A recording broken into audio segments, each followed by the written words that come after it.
Silence in a room full of 20 wealthy 7-year-olds was rarely a sign of peace. Usually, it meant mischief was being plotted with the precision of a corporate takeover. But today, the silence in room 3B at Oak Ridge Academy was born of exhaustion. The heavy, slate-gray sky pressing against the tall windows seemed to sap the energy from the children, leaving them listless over their grammar workbooks. Vanessa Turner stood at the front of the room, her hand gripping the edge of her mahogany desk, until her knuckles turned the color of old parchment. She wasn't looking at the students. She was staring at the sleek black smartphone face down on her planner, willing it not to vibrate again. It had been quiet for 12 minutes. That was the longest interval since sunrise. She smoothed the fabric of her skirt, a nervous tic she had developed over the last 6 months. To the parents who paid $50,000 a year in tuition, Vanessa was the picture of composed dedication. A 29-year-old widow with impeccable credentials, a soft voice, and a resilience that made her an excellent educator. They saw the honey blonde hair pinned back in a chignon and the polite smile. They didn't see the woman who checked the locks on her apartment door 5 times before sleeping. They didn't see the bank alerts for the legal fees she could no longer afford. The phone buzzed against the wood. A short, angry sound. Vanessa didn't flinch visibly, but inside, her stomach twisted into a cold knot. She knew exactly what the message would say. Ryan Foster didn't need to be creative to be terrifying. He just needed to be consistent. He was a detective with the NYPD, a man who wore his badge not as a shield for the public, but as a weapon for his private wars. She slid the phone into her pocket without checking the screen. Reading it now would break her. She had to get through the afternoon. She had to get through the art exchange with the kindergarten class. She had to pick up Lily, one step at a time. If she looked too far ahead, the panic would swallow her whole. In the back row, closest to the radiator that clanked rhythmically, Leo Giardoni watched his teacher. He was 7 years old, but his eyes were ancient. Dark, observant, and unsettlingly intelligent, Leo didn't fit in with the other children. While they bragged about their ski trips to Aspen, or their new game consoles, Leo observed. He measured the world in silences and shadows. He liked Ms. Turner. She didn't talk down to him in that high-pitched voice adults used when they thought children were stupid. She smelled like vanilla and old books, a scent that reminded him of a memory he couldn't quite place. Perhaps from before his mother had packed a bag and vanished into the night, leaving him in the cavernous silence of his uncle's penthouse. Leo saw the way Ms. Turner's hand trembled when she reached for her water bottle. He saw the dark circles she tried to hide with concealer. He recognized the look in her eyes because he saw it in the mirror every morning. It was the look of someone waiting for the floor to drop out beneath them. "All right, everyone," Vanessa said, her voice steady despite the tremor in her hands. "Close your workbooks. It's time to head to the studio for the holiday project. Remember, we are setting an example for the kindergartners." Gentle hands.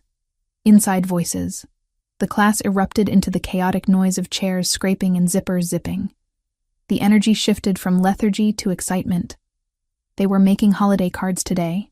Glitter and glue were high currency. Leo moved slowly. He packed his notebook, his movements precise. He hated the chaos. He hated the noise. He wanted to go home to the quiet order of his uncle's library, but he slung his expensive leather backpack over one shoulder and joined the line. The art studio was a large, airy space down the hall, smelling of tempera paint and wet wool from the coats drying near the entrance. The kindergarten class was already there, a swarm of smaller bodies and higher-pitched voices. Vanessa moved through the room like a ghost, helping open glue sticks and mediating disputes over red markers. She scanned the room constantly, her blue eyes darting to the door every time someone walked past. She was looking for Lily. Her daughter was sitting at a low table near the window, her blonde pigtails bobbing as she aggressively colored a snowman. Lily Turner was the only bright spot in Vanessa's collapsing world. She was 6, innocent, and completely unaware that her mother was currently being blackmailed with a fabricated dossier linking her to a drug ring she had never heard of. "Mommy," Lily chirped, spotting Vanessa.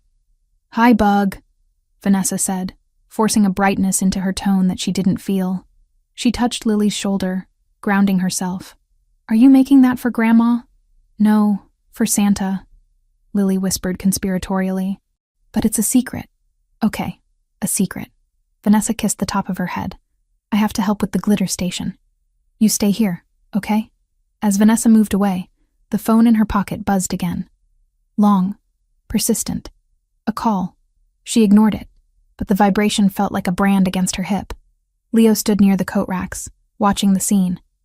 He had finished his card early, a geometrically perfect Christmas tree with no people around it. He was bored. He watched Lily Turner working on her drawing. She was intense, pressing the crayons down hard. He liked her. She didn't ask him why he didn't have a mom. She just shared her goldfish crackers. The bell rang, signaling the transition to dismissal. The controlled chaos turned into a stampede. Teachers began clapping their hands for attention, organizing lines for buses and pickup. Backpacks, everyone. Don't forget your gear. The art teacher shouted over the din. The pile of bags in the corner was a mountain of nylon and leather. Leo went to retrieve his. He was jostled by a boy named Tyler, who was rushing to get to the door. Leo stumbled, annoyed, and grabbed the strap of the bag nearest to him. It was pink. He frowned, dropping it. He reached for the black one next to it, but in the crush of 30 children grabbing their belongings, things were shifting. Another pink backpack, Lily's, was knocked over, sliding next to Leo's feet. Leo, recovering his balance, reached down. The lighting in the corner was dim, shadows stretching long as the winter sun set early. He grabbed a handle. It wasn't his bag. He realized it a second too late as he was swept up in the current of students heading for the door. He looked down. He was holding a pink backpack with a unicorn keychain. He stopped, trying to turn back. But the flow of traffic was one way. He looked around for the owner. He saw Lily Turner disappearing out the door with a black leather backpack. No, she had a pink one too. There were 3 girls with pink backpacks. Leo sighed, the weight of the error settling on his small shoulders. He would have to tell Uncle Nicholas. His uncle hated disorder. Mixing up property was disorder. He found a quiet corner in the waiting atrium, away from the noise. He sat on a bench, placing the pink bag on his lap. Curiosity, a trait his uncle encouraged, got the better of him. The front pocket was unzipped. A piece of paper was sticking out, precariously close to falling onto the muddy floor. Leo pulled it out to save it. It was the drawing Lily had been working on, but on the back, there was writing. Not schoolwork. A letter. Leo smoothed the crumpled paper. The handwriting was messy, filled with eraser marks, but legible. Dear Santa, I don't want toys. Please. My mommy is sad. She cries every night in the bathroom. She thinks I am sleeping, but I hear her. She is scared of the bad man who calls on the phone. The man said he will take me away to a foster home if she talks. Mommy says everything is okay, but her hands shake. Please help her. She is the best mommy. Make the bad man stop. I promise I will eat all my vegetables. Lily. Leo stared at the words. The sounds of the atrium, parents greeting children, the squeak of wet boots, faded into a dull roar. He felt a coldness spread through his chest, a resonance that had nothing to do with the drafty doors. She cries every night. The bad man. Leo knew about bad men. His uncle dealt with them. His uncle made them go away. But this was different. This was Ms. Turner. She was the one who gave him extra time on tests when his anxiety spiked. She was the one who never looked at him with pity, only kindness. And she was scared. He looked across the atrium. He couldn't see Ms. Turner or Lily. They must have gone to the aftercare room. He folded the letter carefully, treating it with the reverence of a holy relic, and slid it into his pocket. He wouldn't give it back. Not yet. This wasn't something a kid could fix. This was a job for the person who fixed everything. A shadow fell over him. Leo looked up. Standing there, cutting through the crowd of Upper East Side parents in puffy coats and designer scarves, was a figure that seemed carved from a different reality. Nicholas Giardoni did not blend in. He was tall, over 6'3", with broad shoulders encased in a bespoke Italian suit that cost more than the tuition of the school. He didn't wear a coat, despite the freezing rain. The cold didn't seem to touch him. His hair was dark, swept back, and his eyes were a shade of amber that could be warm whiskey or burning fire depending on his mood.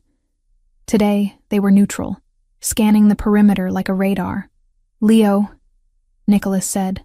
His voice was deep, a baritone that commanded attention without needing volume. "Uncle Nick," Leo said, standing up. He clutched the pink backpack. Nicholas looked at the bag. One eyebrow rose, a millimeter of expression that spoke volumes. "New style?" "Mistake," Leo muttered. "It belongs to Lily, Ms. Turner's daughter." "Ms. Turner," Nicholas repeated. The name was becoming familiar. "The literature teacher. We have a meeting with her. Regarding your lack of participation in group activities." "I participate," Leo argued weakly. "I listen." "Listening is not engaging, Leo. Come, let's get this over with." Nicholas placed a hand on Leo's shoulder. It was a heavy, grounding weight. They moved through the crowd, parting the sea of parents. People moved out of Nicholas's way instinctively.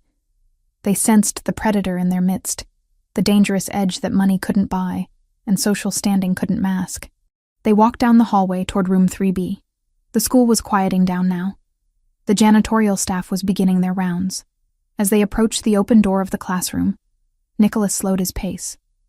His instincts, honed by 15 years of surviving power struggles and assassination attempts, were always active. He heard a sound. Not a voice speaking, but a voice breaking. He held up a hand, signaling Leo to stop. They stood in the blind spot of the doorframe. Inside, Vanessa was alone. The students were gone. She was standing by the blackboard, wiping away the day's lessons. Her back was to the door, but her posture screamed defeat. Her shoulders were slumped, her head bowed. Her phone rang. She froze. Nicholas watched her reflection in the dark window pane. She stared at the device on her desk as if it were a bomb. She didn't want to answer it.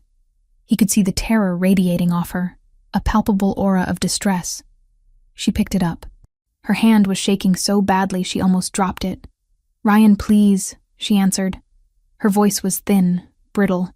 "I'm at work." Nicholas didn't move. He wasn't eavesdropping for pleasure. He was gathering intelligence. "Ryan, a first name, personal." "No," Vanessa whispered, and the sound was like tearing silk. "You can't do that. The dossier is fake. You know it's fake." She listened to the response, and Nicholas saw her face crumble. It wasn't just sadness, it was devastation. She dropped the eraser she was holding. It hit the floor with a puff of white chalk dust. She didn't notice. She gripped the edge of the slate board, her nails scraping against the tray. "I'll get the money," she sobbed, her voice barely audible. "Just don't come to the apartment tonight. Lily she's having nightmares. Please, just give me one more day." The person on the other end hung up. Vanessa stood there, the silence of the room rushing back in to suffocate her. She didn't scream. She didn't throw the phone. She just leaned her forehead against the cool blackboard and let out a single, ragged breath that sounded like a soul breaking. Nicholas Giardoni stood in the hall, his face an impassive mask. But beneath the tailored suit, his muscles coiled. He looked down at Leo, who was clutching the pink backpack and the letter in his pocket, looking up at his uncle with wide, pleading eyes. Leo didn't need to say it. Nicholas had heard enough. Fake dossier. Money. Nightmares. This wasn't a teacher meeting anymore. This was a situation. And Nicholas Giardoni did not like situations that involved terrified women and weeping children. It offended his sense of order. He adjusted his cuffs, his eyes darkening to the color of burnt sugar. He looked at the woman inside the room, so fragile she looked like she might shatter if the wind changed direction. He decided, in that split second, that he would be the one to pick up the pieces. He stepped into the doorway, his dress shoes making a sharp, deliberate click against the linoleum. "Ms. Turner," Nicholas said. Vanessa spun around, gasping, her hand flying to her chest. She looked at him with wide, terrified eyes, seeing a large, imposing man blocking her exit. For a second she thought it was him, the bad man. But then her eyes adjusted. Mr. Giardoni," she stammered, frantically wiping her eyes, trying to reassemble the mask of the professional teacher. I didn't hear you come in. Is it 4:30 already? It is, Nicholas said. He didn't smile. He walked into the room, taking up all the available space, his presence pressing against the walls. He stopped in front of her desk, looking down at the dropped eraser, then back up to her tear-stained face. He saw the fear. It was raw and ugly, and he saw the spark of defiance buried deep beneath it, the only thing keeping her standing. "We need to talk," Nicholas said, his voice calm, cool, and utterly absolute. "About Leo. And about the backpack my nephew seems to have acquired." Vanessa looked at Leo, then at the pink bag, confusion warring with her panic. She nodded, swallowing hard. "Of course." "Please, sit down." But Nicholas didn't sit. He stood guard, his back to the door, watching her. He had seen the enemy without ever meeting him. And he knew, with the certainty of a man who controlled empires, that the balance of power in Vanessa Turner's life was about to shift violently in her favor. The dossier landed on the glass surface of the desk with a heavy, authoritative thud that echoed through the silence of the penthouse office. It was 2 a.m, 48 hours after Nicholas Giardoni had walked out of Oak Ridge Academy with a child's plea for help burning a hole in his pocket. The city outside the floor-to-ceiling windows was a sprawling grid of electric bioluminescence, alive and indifferent. But inside, the atmosphere was stagnant, heavy with the scent of espresso and the ozone smell of laser-printed secrets. Nicholas sat in his leather chair, the high back supporting a frame that was currently rigid with suppressed violence. He didn't open the folder immediately. He took a sip of the black coffee, his eyes fixed on the man standing on the other side of the desk. "Tell me," Nicholas commanded, his voice a low rumble that vibrated in the quiet room. Silvio, his head of intelligence, adjusted his glasses. He was a small, unassuming man who could find the skeleton in a saint's closet within an hour. "It is worse than we thought, boss. The woman is drowning." Nicholas finally reached out, his manicured fingers flipping open the cover of the beige file. The first photograph was a candid shot of Vanessa Turner walking into the school. She looked exhausted, her posture defensive, clutching her purse as if it contained state secrets. "Vanessa Turner, 29, Silvio recited from memory. Widowed 3 years ago. Her husband, Mark Turner, died in a multi-car pileup on the I-95. No life insurance. The policy had lapsed 2 months prior due to a missed payment. He left her with significant debt, mostly medical bills from a previous condition he hadn't disclosed." Nicholas scanned the financial records. They were a testament to a desperate, grinding struggle. Every paycheck from the academy was immediately siphoned off to creditors, rent, and utility companies. There were gaps where she clearly hadn't eaten so her daughter could have new shoes. It was the arithmetic of survival, and the numbers didn't add up. "And the cop?" Nicholas asked, turning the page. "Detective Ryan Foster." Silvio spat the name with professional disdain. 32. Decorated on paper, but his internal affairs file has been flagged and buried 3 times in the last 5 years. Excessive force, intimidation, evidence tampering. He meets his quotas, so the precinct looks the other way. Nicholas stared at the photo of Ryan Foster. He had the kind of face that trusted authority too much, handsome in a generic, predatory way, with eyes that looked flat and dead. He and Vanessa dated for 4 months. Silvio continued. She broke it off 6 months ago. Foster didn't take it well. He's been systematically dismantling her life since. He uses police resources to run plates on anyone she speaks to. He's had her car towed 3 times for parking violations that didn't exist. And the threats? He's smart about them. Encrypted apps, burner phones, verbal warnings in dead zones where cameras don't reach. The 'Ndrangheta connection? Confirmed. Silvio nodded gravely. Foster has a gambling problem. He owes 40 grand to a bookie in Queens, who kicks up to the Calabrese family. They own him. He runs interference for their street-level pushers in exchange for debt forgiveness. He's desperate, boss. And desperate men are volatile. Nicholas closed the file. The anger he felt wasn't the hot, impulsive rage of his youth. It was cold, structural, and absolute. This man, this badge-wearing thug, was terrorizing a woman who spent her days teaching children how to read poetry. He was using the machinery of the law to crush a mother who was already on her knees. And he had made Lily cry. Nicholas stood up, buttoning his suit jacket. The movement was sharp. "He's escalating." "Yes," Silvio agreed. "We intercepted a text sent to her burner an hour ago. He's losing patience. He's threatening to plant narcotics in her apartment and call CPS. He wants her back, or he wants her destroyed." "Friday," Nicholas said, looking at the calendar on his desk. "Leo has an early dismissal today for the faculty development afternoon. The school will be empty by 3. What are your orders?" Nicholas walked to the window. Looking down at the city he ruled from the shadows. He saw the lights of police cruisers weaving through traffic, symbols of an order that had failed Vanessa Turner. "Prepare the legal team," Nicholas said, his reflection in the glass looking like a specter of judgment. "I want the debt bought. All of it. The hospital bills, the credit cards, the student loans. Buy it quietly through the shell company in the Caymans. By Monday, I want to be the only person she owes anything to. And Foster?" Nicholas turned back, his amber eyes hard as diamonds. "I'll handle Foster myself. He likes to use fear. Let's see how he handles it when it's directed at him."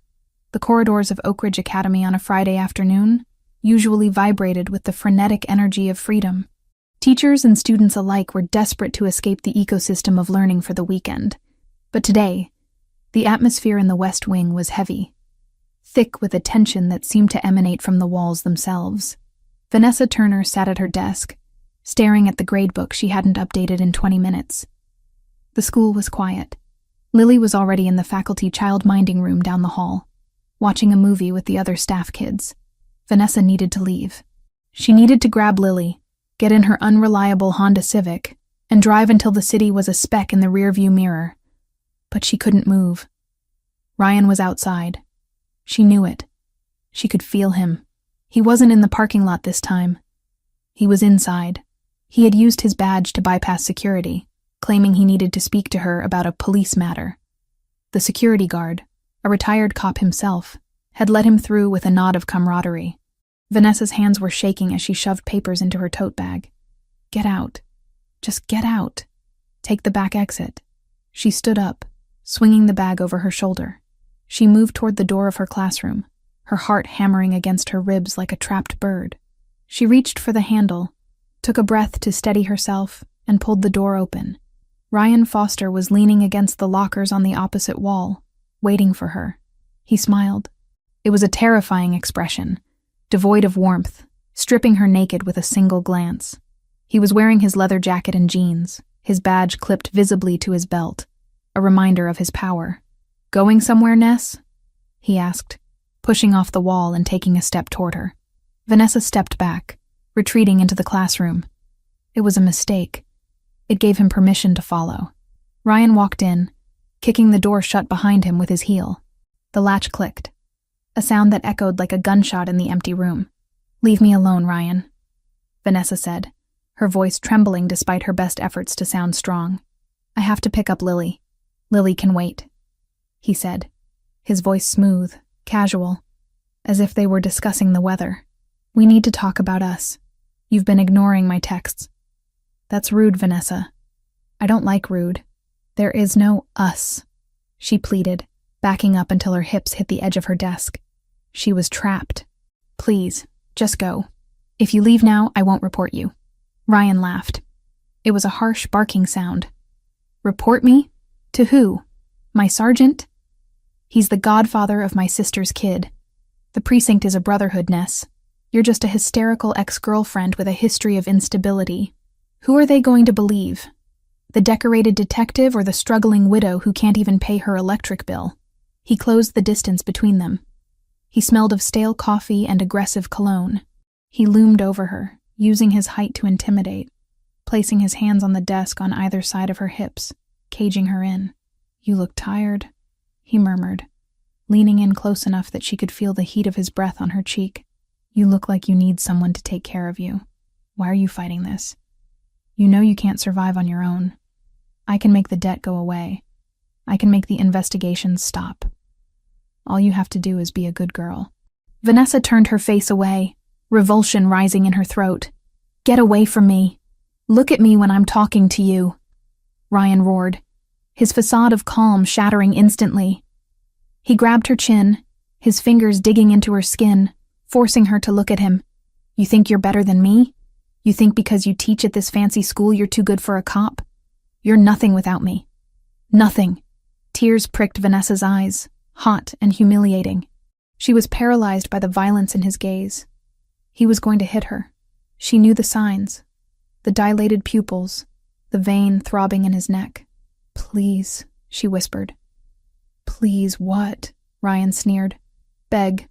Maybe if you beg nicely, I won't file that report with CPS today. I have the paperwork right here in my car. Unfit mother due to financial instability and erratic behavior. They'll take Lily straight to a group home in the Bronx." The threat hung in the air, monstrous and suffocating. "Excuse me." The voice came from the doorway. It was not loud. It was not shouted. It was conversational, polite, and colder than the bottom of the ocean. Ryan froze. His hand was still gripping Vanessa's chin. He turned his head slowly, annoyed at the interruption. Nicholas Giardoni stood in the doorway. He had reopened the door without making a sound. He was wearing a navy three-piece suit that fit him like a second skin. His posture relaxed, his hands in his pockets. But the air around him crackled with a dark, lethal electricity. "Who the hell are you?" Ryan snapped, dropping his hand from Vanessa's face and turning to face the intruder. "This is a private conversation. Get out." Nicholas didn't move. He didn't blink. He just looked at Ryan, his gaze traveling from the detective's scuffed boots to the cheap leather jacket, and finally resting on the badge. He analyzed him, dismantled him, and discarded him in the span of 3 seconds. "I believe," Nicholas said, stepping into the room, "that the lady asked you to leave. Twice." Ryan puffed out his chest, falling back on his authority. "I'm a police officer, Detective Ryan Foster. I'm conducting an investigation. Now back off, pal, before I arrest you for obstruction." Nicholas smiled. It wasn't a nice smile. It was the smile of a wolf watching a rabbit try to explain why it shouldn't be eaten. "An investigation," Nicholas repeated, savoring the word. He walked further into the room, placing himself deliberately between Ryan and Vanessa. He didn't look at her yet, but his presence formed a wall of granite shielding her. Is that what they call assaulting a woman in a classroom these days? The NYPD standards must have lowered significantly. "Listen to me," Ryan started, reaching for his handcuffs, an instinctual move to dominate. "No," Nicholas interrupted. The word was soft, but it hit like a physical blow. "You listen, detective. You are currently trespassing on private property. You are harassing a member of the faculty, and you are boring me." Ryan's face turned red. He wasn't used to being spoken to like this. People feared the badge. "You want to go downtown? Is that it? I can ruin your day in 5 minutes." Nicholas finally took his hands out of his pockets. He checked his watch, a platinum Patek Philippe that cost more than Ryan made in 5 years. "You have 30 seconds to leave this building. If you are still here at 31 seconds, I will call the commissioner. We play golf on Tuesdays. I'm sure he'd be fascinated to hear about your connections to the 'Ndrangheta and your gambling debts in Queens." The color drained from Ryan's face instantly. His mouth opened, then closed. The air left his lungs. How do you know about that?" Nicholas took a step forward. Ryan took a step back. "I know everything," Nicholas said, his voice dropping to a whisper that only the 3 of them could hear. "I know about the 40 grand. I know about the dossier you faked. I know about the threats. You are a small, corrupt man playing a game you do not understand, and you have drawn the attention of a player who does not lose." Ryan looked at Nicholas, really looked at him, and for the first time, he saw past the suit. He saw the predator. He recognized the look in Nicholas's eyes. It was the look of a man who had buried bodies and slept soundly afterward. Ryan swallowed hard. He looked at Vanessa, who was pressing herself against the blackboard, clutching her throat. He wanted to say something, to reclaim some shred of dignity, but his survival instinct screamed at him to run. "This isn't over," Ryan muttered, pointing a shaking finger at Vanessa. You think this guy can save you? He's just another tough guy. Time is up, Nicholas said. Ryan flinched. He turned and walked out of the room, his footsteps heavy and fast, fleeing the scene. Silence rushed back into the classroom. But it was different now. It wasn't the silence of fear. It was the silence of a vacuum after an explosion. Vanessa stood frozen, her chest heaving, tears finally spilling over her cheeks. She was shaking so hard her teeth chattered. She looked at the man standing in the center of her classroom. He was terrifying. He had dismantled Ryan with a few sentences. He knew things, dark things. Nicholas turned to her. The coldness vanished from his face, replaced by a grave, intense concern. He didn't move toward her immediately, respecting her space. Are you hurt? He asked. Vanessa shook her head, unable to speak. She wrapped her arms around herself, trying to hold her shattering composure together. Who are you? How do you know all that? I told you, Nicholas said gently. I'm Leo's uncle. You're Mafia, she whispered. The word hung in the air. It was the only explanation. The suit, the power, the knowledge of the Ndrangheta. Nicholas didn't deny it. He didn't confirm it. He simply reached into his jacket pocket. I am a man who solves problems, he said. And it seems you have a problem that requires a specific set of skills. He pulled out a piece of paper. It was folded, wrinkled, and covered in pencil marks. Vanessa recognized the paper stock. It was from the school art supply. Leo found this in the pink backpack, Nicholas said, extending the paper toward her. Vanessa stepped forward tentatively. She took the paper. Her hands trembled as she unfolded it. She read the wobbly block letters. Dear Santa, my mommy cries every night. Please make the bad man go away. A sob ripped through her throat. It was a guttural, raw sound of heartbreak. She covered her mouth with her hand, reading the words again. Her daughter, her baby. Lily knew. Lily had been listening to her weep in the shower. Lily was living in terror, writing letters to imaginary figures because her mother couldn't protect her. She gave it to Leo by mistake, Nicholas said softly. Leo gave it to me. He asked me to help. Vanessa looked up at him, her vision blurred by tears. Why? Why would you help us? You don't know me. Nicholas took a step closer. He was close enough now that she could smell him. Expensive sandalwood, crisp linen, and something uniquely masculine. He didn't touch her, but his presence was encompassing. Because no child should have to write a letter like that, Nicholas said, his voice rough with emotion. And no woman should have to face a man like that alone. He gestured to the door where Ryan had fled. I investigated you, Vanessa, he admitted. I know about the debt. I know about your husband. I know you are drowning. I can stop it. All of it. I can make Ryan Foster disappear from your life permanently. I can clear the debt. I can give you security that the NYPD can't even dream of. Vanessa stared at him. It was a deal with the devil. She knew it. He was dangerous. He was part of a world she only read about in crime novels. But looking at him, seeing the fierce intensity in his amber eyes, she didn't feel fear. She felt seen. What do you want in return? She asked, her voice a whisper. Men like you don't do favors for free. Nicholas looked at her. He looked at the smudge of chalk on her cheek, the fraying cuff of her sleeve, the desperation in her beautiful face. I want you to be safe, he said simply. That is all. He reached into his pocket again and pulled out a sleek black phone. He placed it on her desk next to the unicorn drawing. This phone is encrypted. Only I have the number.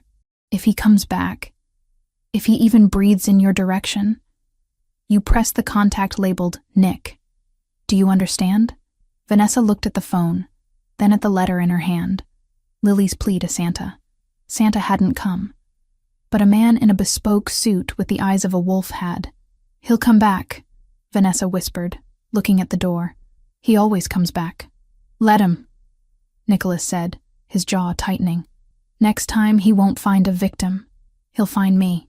He nodded to her, a gesture of old-world respect, and turned to leave. Vanessa watched him go. She touched the black phone. The metal was cool against her skin, For the first time in 6 months, the knot of terror in her stomach loosened just a fraction. She wasn't alone anymore. The monster chasing her had just been introduced to a bigger monster, and this one seemed to be on her side. The heavy black cardstock lay on the scratched surface of the teacher's desk, absorbing the fluorescent light overhead.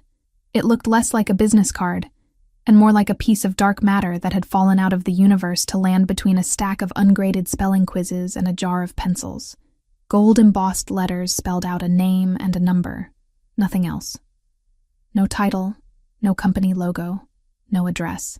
Just Nicholas Giardoni, and a sequence of digits that likely led to a phone that was untraceable by the NYPD.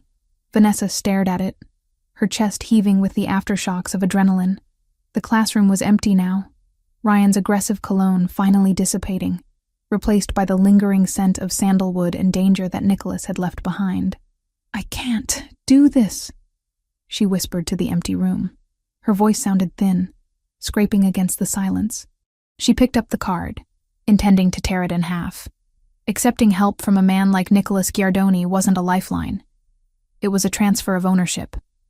She had watched enough news, heard enough whispers in the faculty lounge about who really owned the construction contracts for the new gymnasium. You didn't invite the devil into your living room just because he offered to turn up the heat. But her fingers wouldn't rip the paper. Instead, she traced the raised gold lettering. "I want you to be safe, that is all." His words replayed in her mind, a smooth baritone that felt unnervingly solid compared to Ryan's erratic shouting. Ryan was a storm, violent, unpredictable, noisy. Nicholas was a mountain, immovable, silent, casting a shadow that could either shelter or freeze you to death.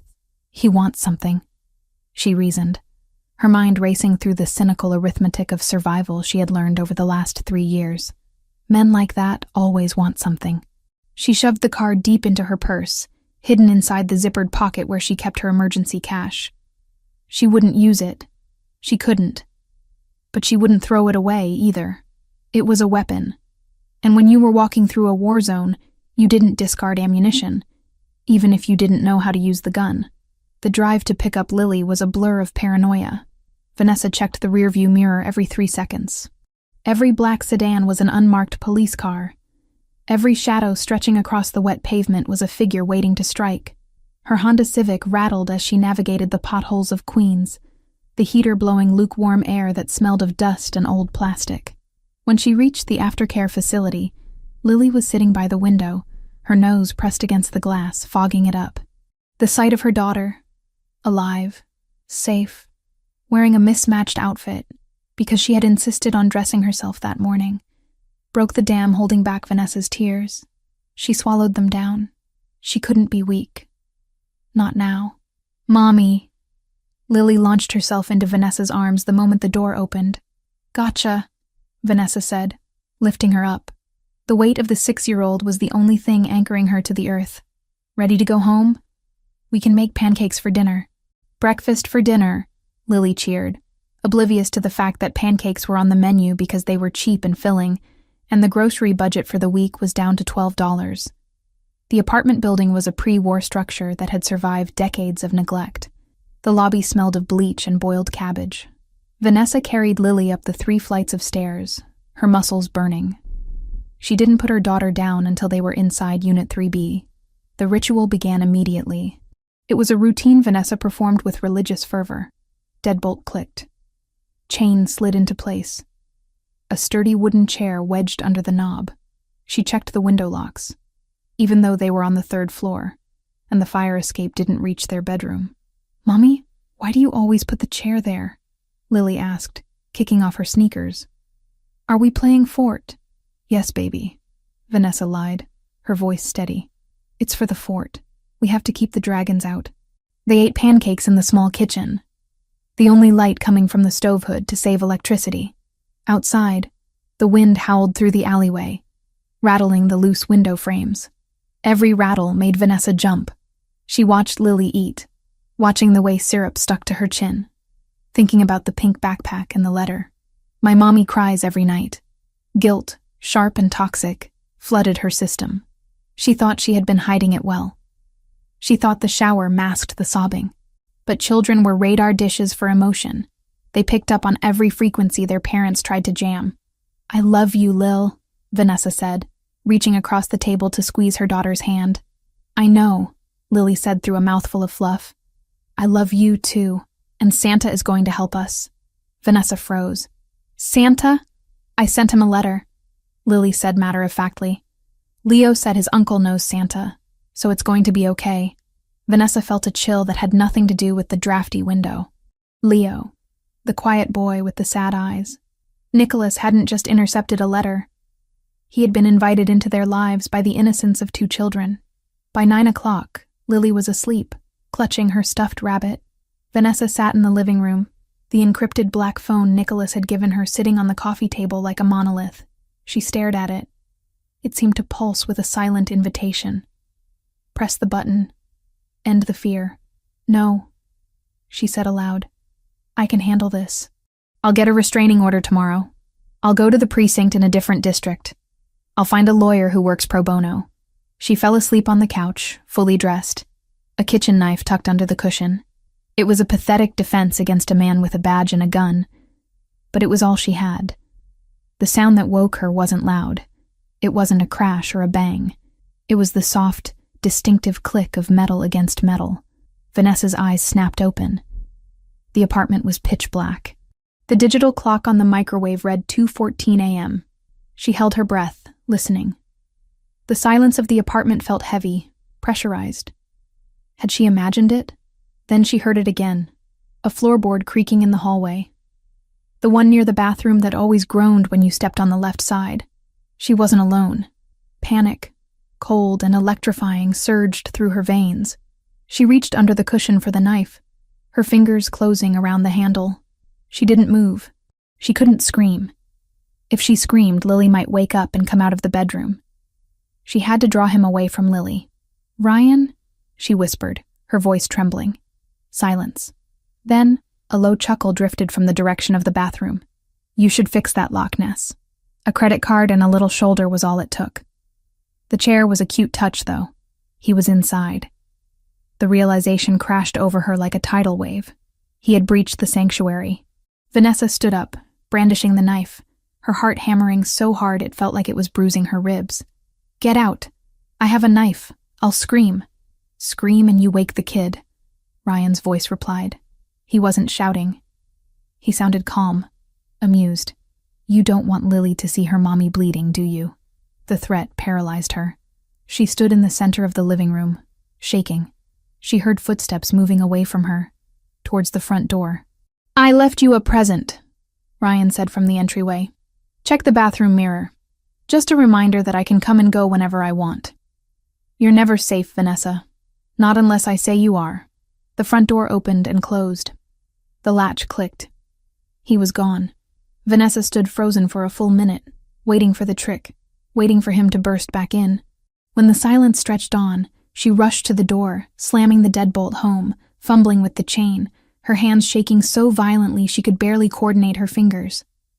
She shoved the chair back under the knob, then dragged the small sofa across the room to barricade it further. Only then did she run to the bathroom. She flipped the light switch. The harsh yellow bulb illuminated the small tiled space. On the mirror above the sink, written in thick, greasy red letters, was a message. It wasn't written in marker. It was written in lipstick. A bright, cherry red shade. Vanessa looked down at the counter. Lily's play makeup kit was open. Her favorite princess lipstick had been smashed, the tip broken off, and used to scrawl the threat. "TikTok, teacher." 24 hours. He had touched Lily's things. He had been in here, in the dark, while they slept. He had touched her daughter's toys with his hands. Vanessa dry-heaved, clutching the edge of the sink. The violation was absolute. The restraining order wouldn't work. The different precinct wouldn't work. Ryan was right. He was the law. Or at least he hid behind it well enough to destroy her before anyone noticed.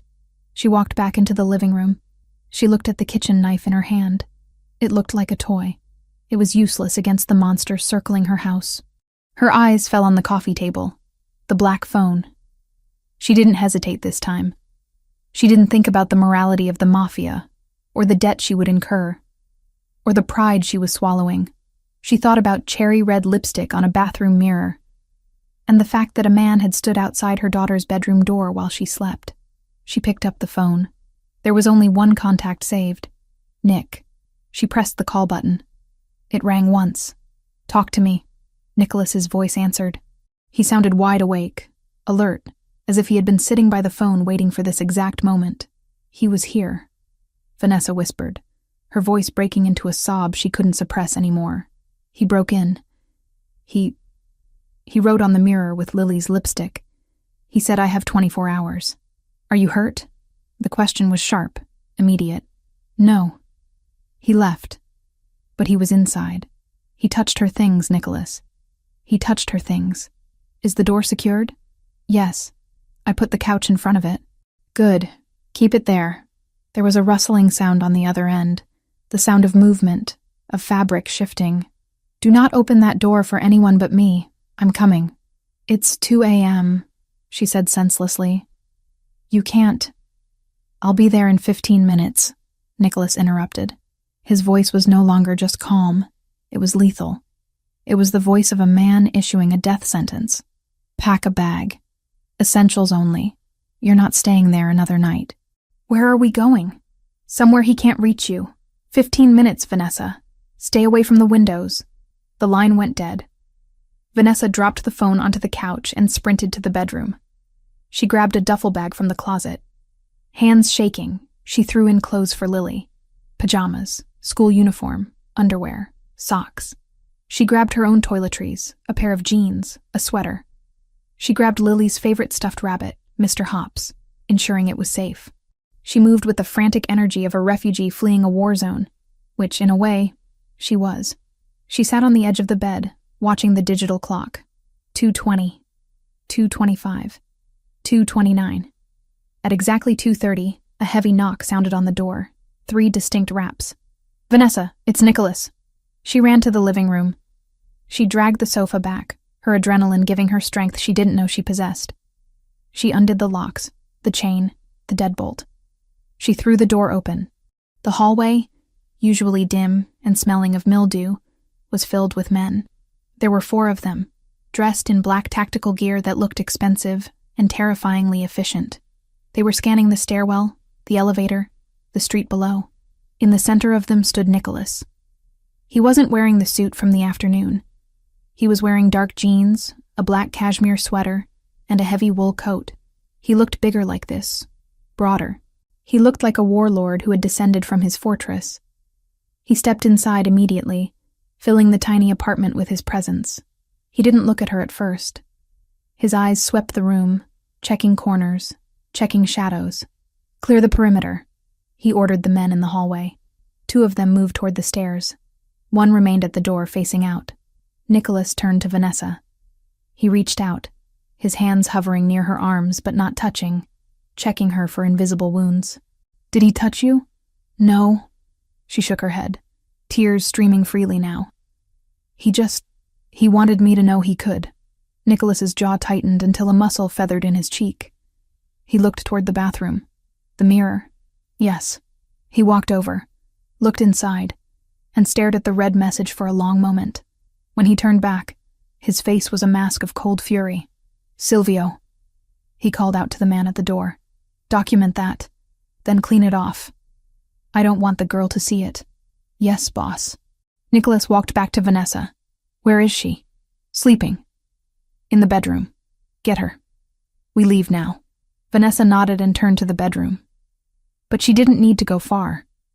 Lily was standing in the doorway, clutching Mr. Hops, rubbing her eyes with her free hand. She looked tiny in her oversized pajama shirt. "Mommy?" she mumbled, blinking against the light. "Is the bad man back?" Vanessa rushed to her, falling to her knees to hug her. "No, baby. No. It's okay." Lily looked over Vanessa's shoulder. She saw the large men in the hallway. She saw the man in the black coat standing in their living room. Her eyes went wide. She pulled back from Vanessa and stared at Nicholas. Nicholas didn't loom over her. He didn't stay standing. Slowly, with a grace that belied his size. He lowered himself onto one knee, the expensive denim of his jeans pressed against the dirty linoleum floor. He brought himself down to her eye level. "Hello, Lily," he said. His voice was unrecognizable from the one that had ordered the perimeter cleared.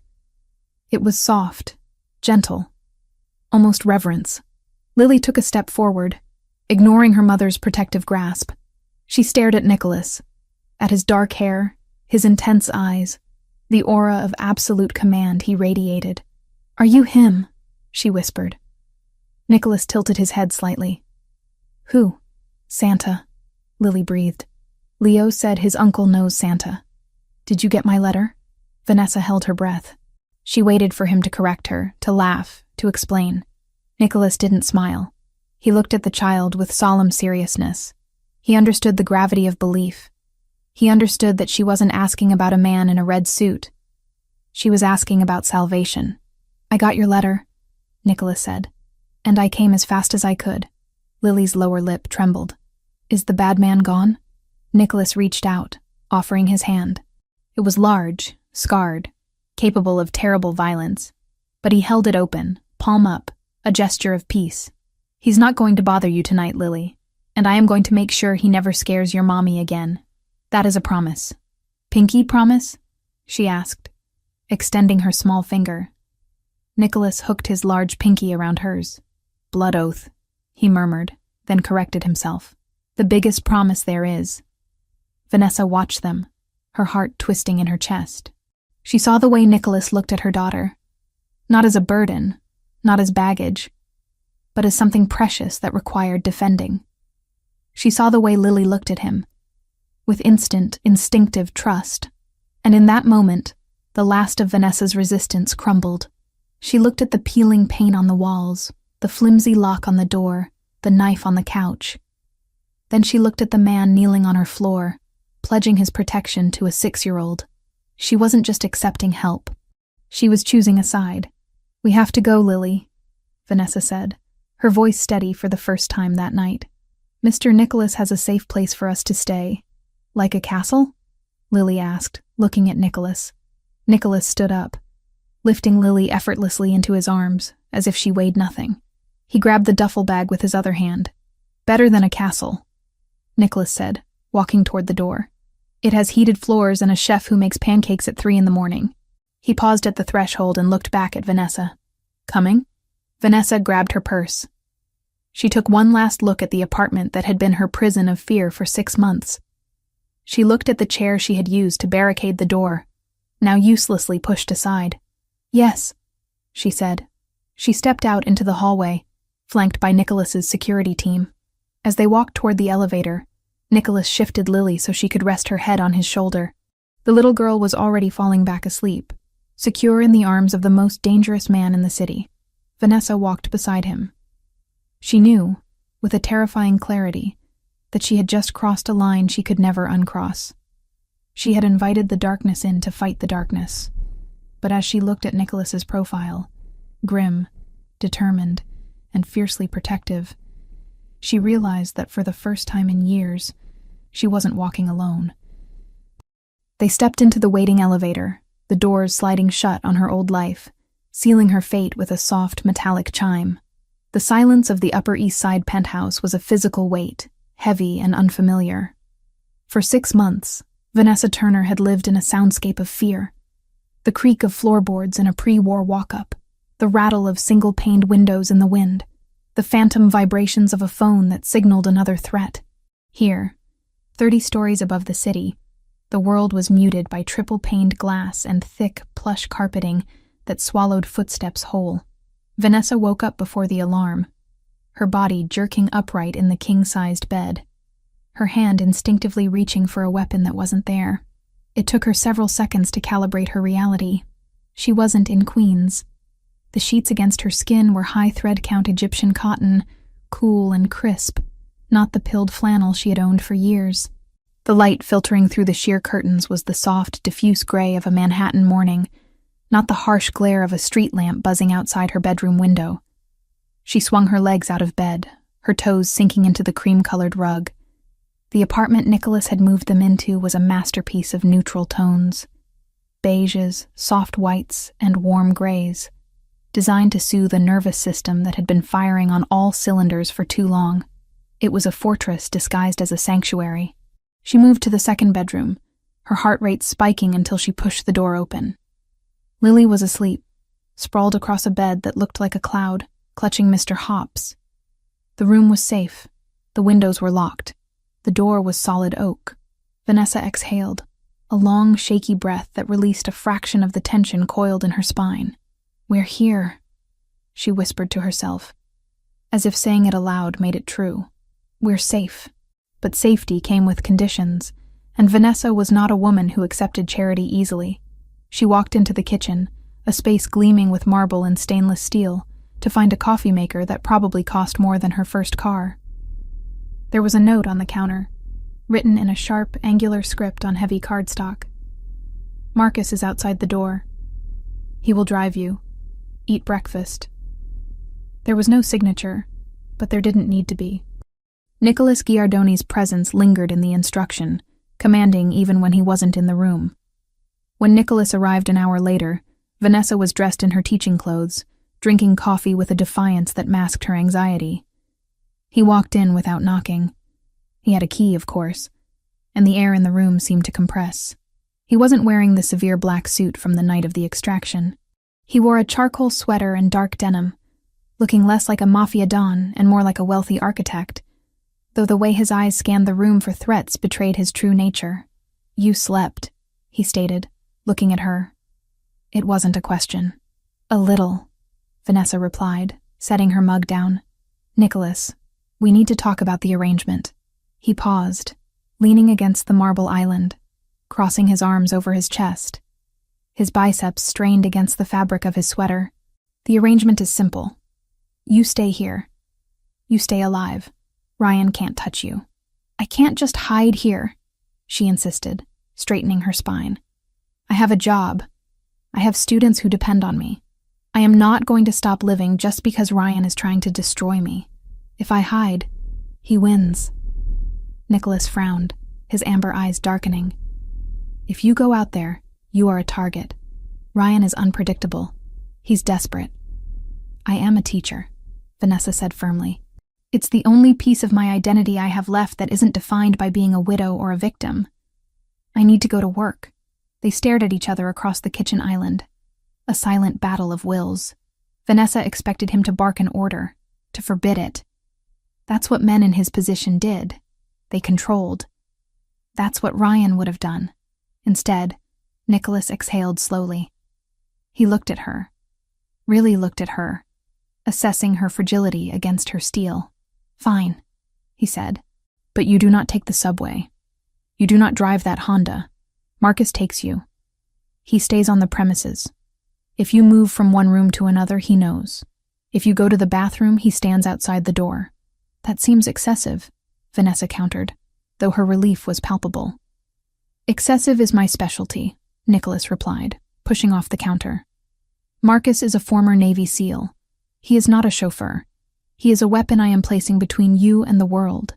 Treat him with respect, but do not think for a second he is there to be your friend. He is there to ensure you come home to this apartment every night." The routine established itself with a jarring speed. Vanessa went from being a woman who checked shadows to a woman who traveled in a cavalcade of protection. The black SUV that took her to Oak Ridge Academy was armored. The door thudded with a reassuring heaviness when it closed. Marcus was a silent giant, a man of few words who scanned the perimeter of the schoolyard with the intensity of a hawk. At first, Vanessa felt conspicuous. She felt like a fraud, a school teacher arriving in a vehicle meant for diplomats or warlords. But as the days turned into a week, the shame was replaced by a profound, intoxicating sense of relief. For the first time in 6 months, she could walk from the car to the school entrance without holding her breath. She knew Ryan was out there. Nicholas's intelligence reports confirmed he was seething, looking for an opening. But the wall around her held. Life inside the penthouse developed its own rhythm. It was a gilded cage, yes, but one filled with warmth. Nicholas visited in the evenings. He didn't come to collect on a debt. He came to cook, It started on a Tuesday. Vanessa had returned from school, exhausted, planning to make grilled cheese for Lily. She found Nicholas in the kitchen, sleeves rolled up to his elbows, revealing forearms corded with muscle and a faint scar running down his left wrist. The air smelled of garlic, basil, and simmering tomatoes. "What are you doing?" she asked, stopping in the doorway, her bag sliding from her shoulder. "Making sauce," Nicholas said, not looking up from the onions he was dicing with surgical precision. "The jarred stuff you have in the pantry is an insult to my ancestors." I didn't know you cooked. There are many things you don't know about me, Vanessa," he murmured, scraping the onions into a pan. The sizzle was loud in the quiet room. "Go change. Wash the day off. Dinner will be ready in 20 minutes. It became a pattern. He would arrive, cook, and they would eat together. It was domesticity viewed through a funhouse mirror. The Mafia boss and the literature teacher breaking bread while a bodyguard stood watch in the hallway. Conversations were tentative at first, navigating the minefield of their realities. But food has a way of disarming defenses. Over plates of osso buco and risotto Milanese, the layers began to peel back. "Why?" Vanessa asked one night. It had been 2 weeks since the extraction. Lily was asleep in the other room, tired out from a Saturday playdate with Leo, who had become a fixture in the house. Nicholas paused, his wine glass halfway to his mouth. "Why what? Why this?" She gestured around the room, at the luxury, at him. "You bought my debt. You put a security team on me that cost more than my annual salary. You cooked dinner for my daughter. This isn't just about a letter to Santa, Nicholas. You don't strike me as a man who believes in fairy tales." Nicholas set the glass down. The amber liquid swirled, catching the light. He looked at her, his expression stripping away the charming host mask to reveal the scarred man beneath. "My mother," he said quietly. The temperature in the room seemed to drop. She was a saint, a soft woman. She loved opera and gardening. My father, he was efficient, cold, but he wasn't the problem. It was her second husband. After my father went to prison the first time, she remarried. A man who smiled in public and broke things in private. Vanessa held her breath. She recognized the narrative. It was the same story she had lived, just told in a different voice. "I was 10, Nicholas continued, his gaze unfocused, looking at a point in the past. "I heard it, every night, the shouting, the breaking glass, the apologies in the morning. I was small, weak. I couldn't stop him. One night he went too far. She didn't wake up." "Nicholas," Vanessa whispered, her hand instinctively reaching across the table, hovering near his. He looked at her hand, then up to her eyes. "My father got out of prison a year later. He took over the family business. He taught me that power is the only thing that matters, because power is the only thing that protects. I made a vow when I buried her. I swore that if I ever had the power to stop a man like that, I would. I don't care about the law. The law didn't save my mother. The law isn't saving you." Vanessa felt a tear slide down her cheek. "Ryan wasn't like this in the beginning," she confessed, her voice trembling. "He was charming, protective. It felt good, you know? To be wanted that much. To have someone who wanted to know where I was every second. Control often masquerades as care," Nicholas said, his voice hard. "Then I said no," Vanessa said, staring at the tablecloth. "He proposed. I wasn't ready. Mark hadn't been gone that long, and something felt off. When I said no, the mask fell. It wasn't sadness. It was rage. He started small, checking my receipts, criticizing my clothes, then the financial stuff. He knew I was struggling. He used it. He wanted me broken, so he could be the only one to fix me. He wanted a possession, not a partner," Nicholas corrected. "And now I'm here." She looked up at him, her blue eyes searching his face, in another man's house, under another man's protection. "How do I know this isn't just a different version of the same trap? How do I know I'm not trading a jailer for a warden?" It was the question that had been haunting her. Nicholas didn't get angry. He didn't offer platitudes. He leaned forward, his elbows on the table, closing the distance between them without touching her. "Because the door is unlocked, Vanessa," he said intensely. You can leave. Right now. You can take Lily and go to Ohio, or Florida, or Paris. I will fund it. I will give you new identities. I will make sure you never see me again, if that is what you want. I am not keeping you here to own you. I am keeping you here to keep you breathing. The sincerity in his voice was a physical force. It hit her in the chest, knocking the wind out of her cynical defenses. He wasn't Ryan. Ryan needed her to be weak. Nicholas was giving her the space to be strong. I don't want to leave, she admitted, the words barely a whisper. Good, Nicholas said, and the corner of his mouth ticked up in a ghost of a smile, because Leo would be devastated. He thinks you're the only person who understands why he draws everything in black and white. The mention of Leo brought a lightness back to the conversation. Saturday playdates had become the highlight of the week. Leo, usually so solemn and withdrawn, came alive around Lily. Lily was a force of nature, loud, colorful, demanding joy. She dragged Leo into her orbit, forcing him to play dress-up, to build forts, to be a child. Vanessa watched them from the kitchen doorway sometimes, seeing the way Leo protected Lily, the way he anticipated her needs. It was a miniature reflection of the man standing beside her. He's a good boy, Vanessa said. He carries a lot of weight for a 7-year-old. He saw too much too young, Nicholas said, standing up to clear the plates. Like me. Vanessa stood up too. They were close now, standing in the narrow space between the table and the counter, the air between them charged with a sudden, undeniable electricity. It wasn't just gratitude anymore. It was attraction. It was the way his shirts fit across his shoulders. It was the way he looked at her, not as a victim, but as a woman who had walked through fire and come out carrying her daughter. She saw his gaze drop to her lips, then flick back up to her eyes. He wanted to kiss her. She could feel the desire radiating off him, heat against her skin, and God help her. She wanted him to. She wanted to feel something other than fear. She wanted to feel his strength wrapped around her, not as a shield, but as an embrace. But she froze. The trauma was still there, a jagged glass wall between her and intimacy. Nicholas saw the hesitation.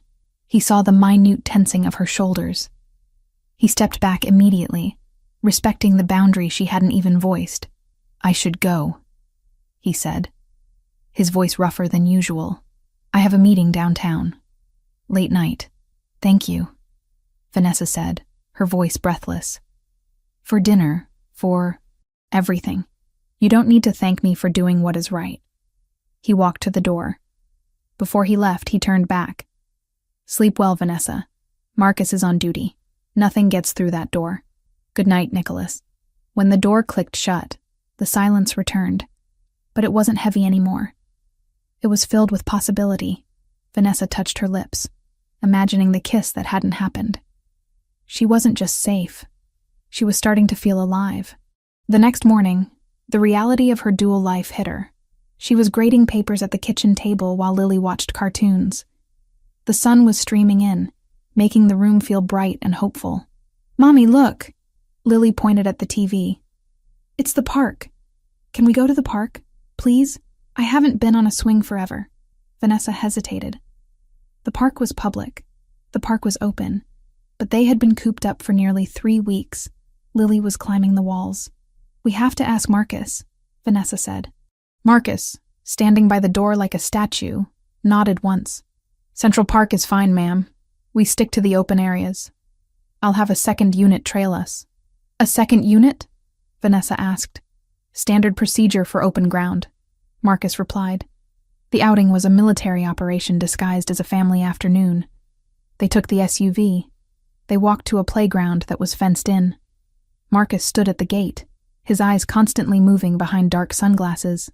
2 other men, dressed in jogging clothes but clearly not jogging, loitered near the perimeter. Vanessa sat on a bench, watching Lily pump her legs on the swing, soaring higher and higher. Her daughter's laughter drifted on the wind, a sound of pure, unadulterated joy. She took a deep breath of the cold winter air. For the first time, she allowed herself to imagine a future. Maybe, just maybe, this wasn't temporary. Maybe she could build a life here. Not as Nicholas's charity case, but as something else. Her phone buzzed. It was the encrypted black phone. Nicholas. I hope she's enjoying the swings. Tell Marcus to check in at 1400 hours. Vanessa smiled, typing back. She loves it. You should be here. She stared at the message before sending it. It was bold. It was an invitation. She pressed send before she could lose her nerve. The reply came instant. Nicholas. Soon. I have some trash to take out first. Vanessa didn't ask what the trash was. She knew. Somewhere in the city, Nicholas was dismantling the threats against her. She should have felt guilty about the violence that implied. She should have felt morally compromised. But as she watched Lily jump off the swing and land in the wood chips, safe and happy, Vanessa realized she didn't care about the morality of the wolf. She only cared that he was guarding her door. That evening, when they returned to the penthouse, the atmosphere had shifted. It felt like home. Vanessa put Lily to bed, and then sat on the plush sofa. A book of poetry in her lap that she wasn't reading. She was waiting. When Nicholas arrived, he looked tired. There were lines of strain around his eyes, and his knuckles were bruised. He didn't offer an explanation, and she didn't ask for one. Is it done? She asked softly. Not yet, Nicholas said, pouring himself a drink from the crystal decanter on the sideboard. Ryan is persistent. He's trying to find leverage. He's digging into old files, trying to find dirt on me to trade. Will he find anything? Nicholas took a sip of the whiskey. He will find enough to scare a normal man, but he won't find anything that can touch you. I've buried your past, Vanessa. As far as the world is concerned, you are a ghost, until I decide you're not.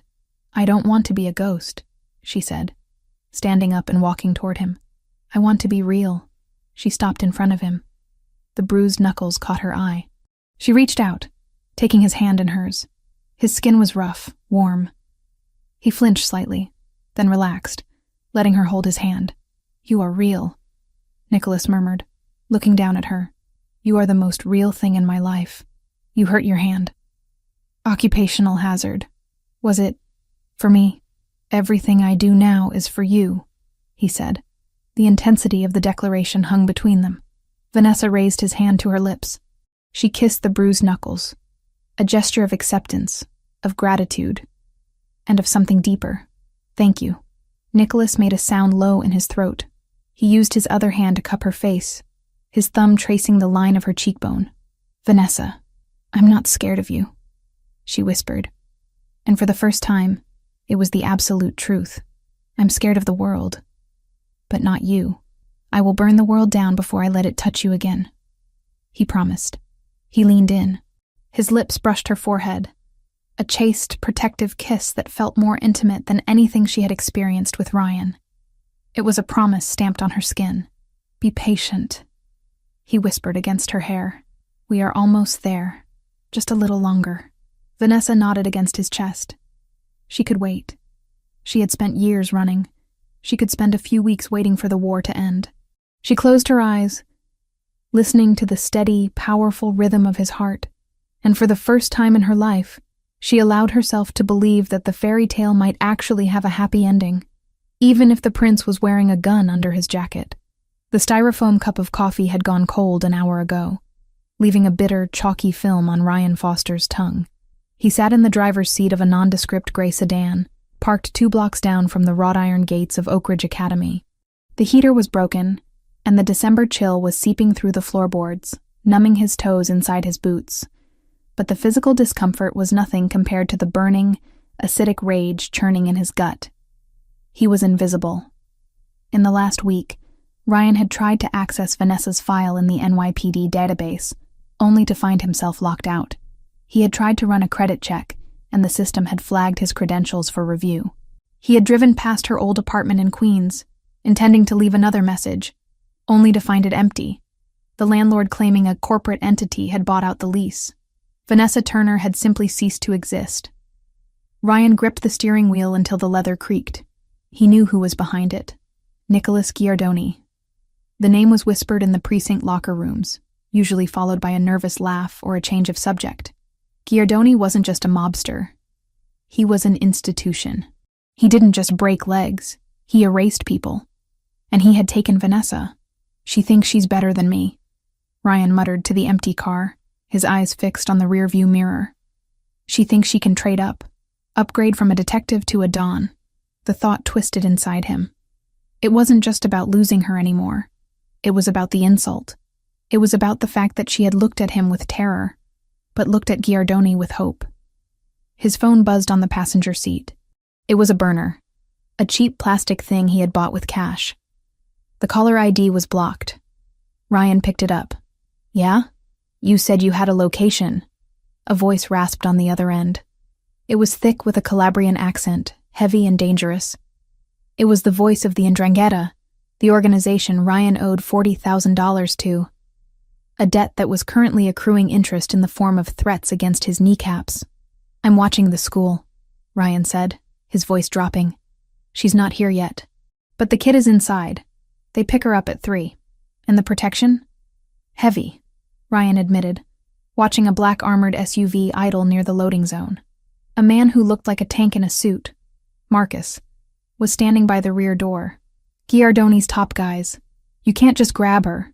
You need a crew. We do not care about the woman," the voice replied coldly. "We want the Giardoni blood, the nephew. The boy is the leverage we need to make Nicholas renegotiate the shipping lanes." Ryan froze. He had called them to get Vanessa back, to scare Giardoni off. But the 'Ndrangheta didn't play lovers' games. They played for territory. "The girl will be with the boy," Ryan said, a flicker of hesitation crossing his mind. "Lily." He didn't want the kid dead. He just wanted the mother back under his thumb. "Collateral damage," the voice said, dismissive. "Give us the route, Foster. And your debt is wiped clean. You walk away free. Free." The word hung in the air, seductive and desperate. Ryan looked at the school gates. He thought about the internal affairs investigation looming over him. He thought about the debt. He thought about Vanessa sleeping in a penthouse while he froze in a broken car.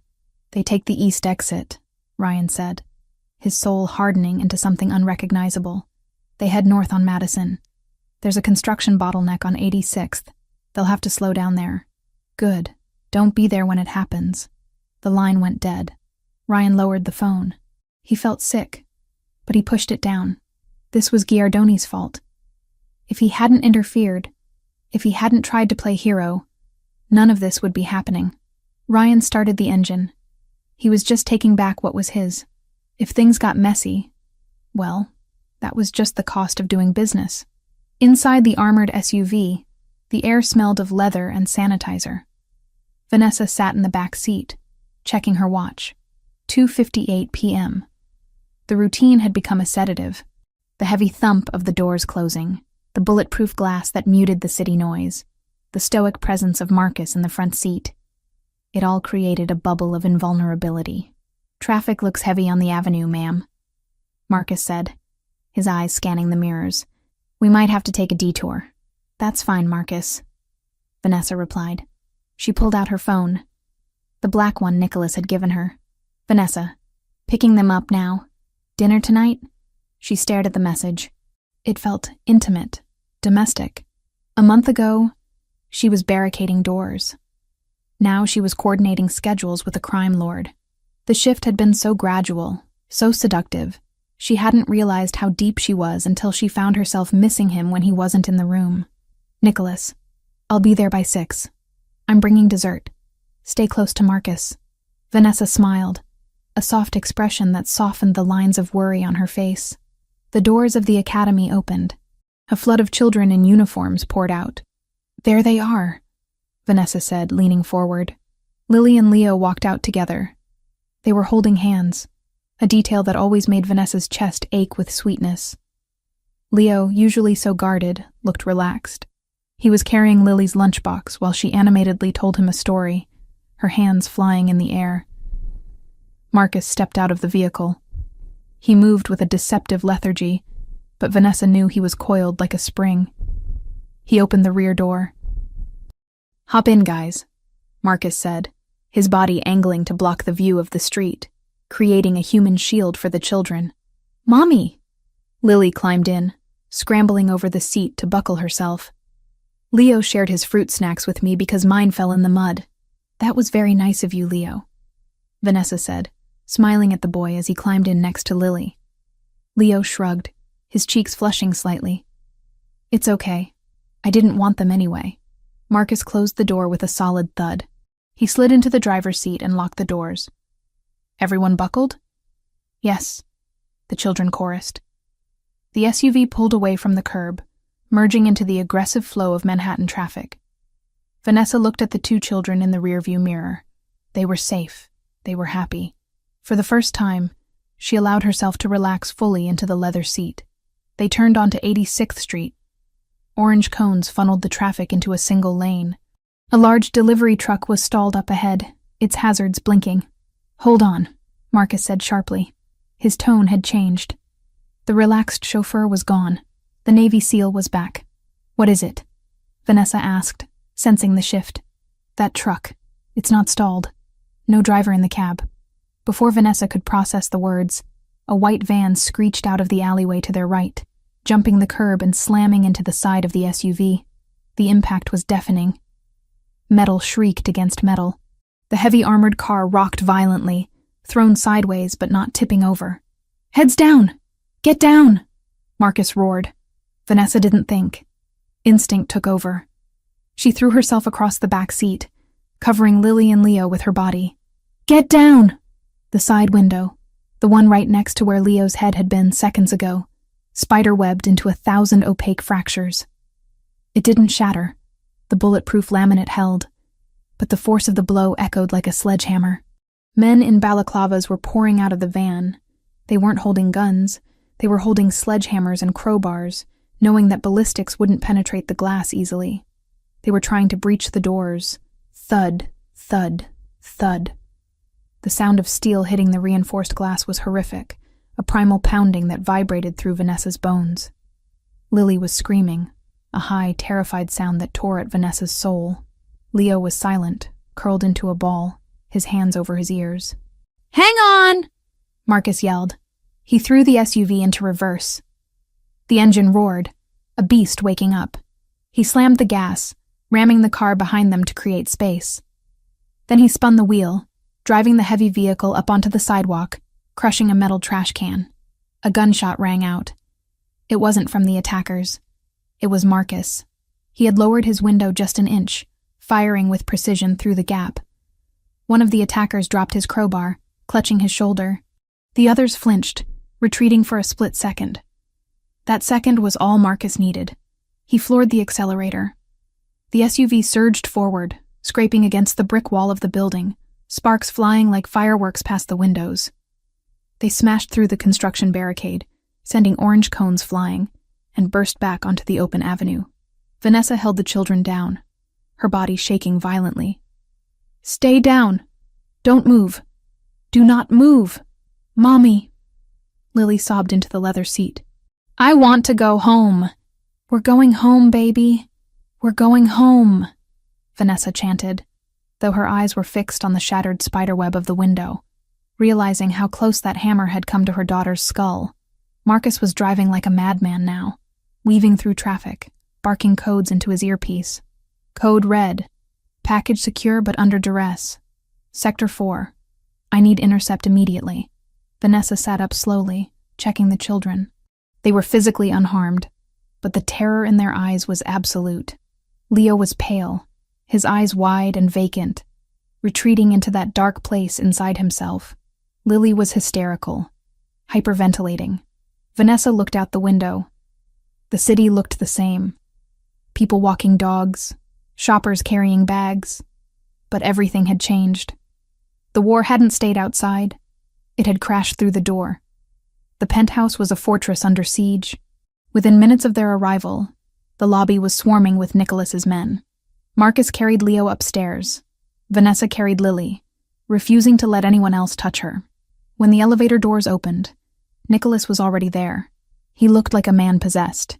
His jacket was gone, his tie loosened, his sleeves rolled up. He had a gun holstered at his hip, openly displayed, no longer hiding the reality of who he was. Leo? Lily? He demanded, his voice tight with panic. They're physically fine, Marcus reported, his voice devoid of emotion.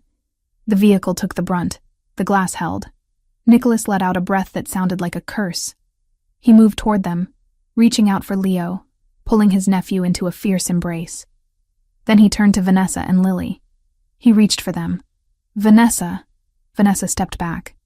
The movement was sharp, a recoil. She held Lily tighter against her chest, her eyes blazing with a fire Nicholas had never seen before. It wasn't fear. It was rage. Pure, white-hot maternal fury. "Don't," she hissed.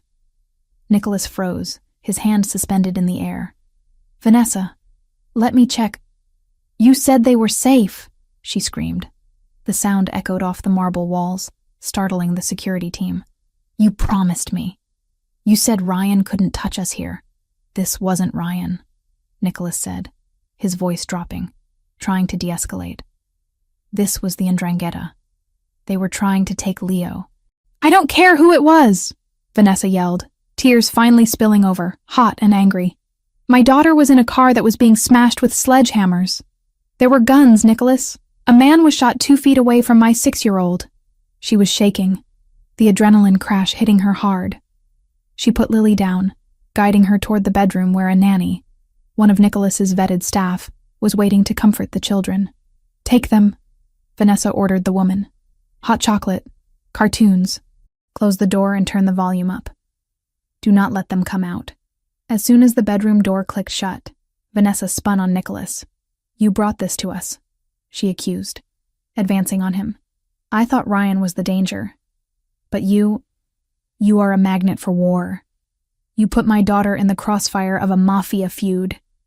"I protected her," Nicholas roared back, his own control snapping. The fear of losing them had stripped away his composure. "My men saved them. If you had been in that Honda of yours, you would be dead right now. Ryan sold you out, Vanessa. He gave them the route. Because of you," she countered, poking him in the chest. "Because he can't get to me. He went to them. We are pawns in your game. I am not doing this anymore. I am taking Lily and I am leaving." "No, you are not." The command was absolute. Nicholas stepped into her space, towering over her. "You are not leaving this apartment. The Ndrangheta has marked us. If you walk out that door, you won't make it to the airport. They don't care that you're innocent. They care that you are mine." "Yours," Vanessa laughed, a harsh, hysterical sound. "I am not yours, Nicholas. I am a mother, and you are the reason my child is traumatized. I am the reason she is alive." Nicholas grabbed her shoulders, giving her a slight shake to break her hysteria. "Look at me. Ryan tried to have you kidnapped. The Ndrangheta tried to take Leo. Do you think you can fight them with a restraining order and a kitchen knife? I am the only wall standing between you and a shallow grave." Vanessa stared at him. She saw the fear in his eyes, not for himself, but for her. She saw the desperation. And beneath it all, she saw the guilt. "Is it worth it?" she whispered, the fight draining out of her, replaced by a hollow ache. "Is all this power, all this money? Is it worth it if you can't even keep a 7-year-old safe on a school run?" Nicholas flinched as if she had slapped him. He released her shoulders and stepped back. He looked at his hands, then at the gun on his hip. "No," he admitted, his voice ragged. "It's not." He walked over to the window, looking out at the city that was slowly turning dark. "I thought I could control it. I thought I was strong enough to keep the darkness out of this house. I was arrogant." He turned back to her. He looked older, tired. "I would give it all up," he said quietly. "The business, the territory, the money. I would burn it all down right now if it meant undoing what happened today. I would walk away from everything just to see you smile again." Vanessa watched him. She wanted to believe him. She wanted to run into his arms and let him hold her, but the sound of metal hitting glass was still ringing in her ears. "But you can't," she said. "Can you?" "No," Nicholas said, the word heavy with defeat. "Not now. Not while they are hunting us.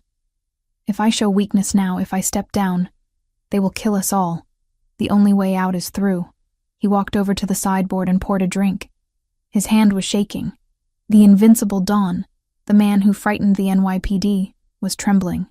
"I'm sorry," he whispered. Vanessa looked at the bedroom door where the children were hiding. Then she looked at the man standing alone in the middle of his empire.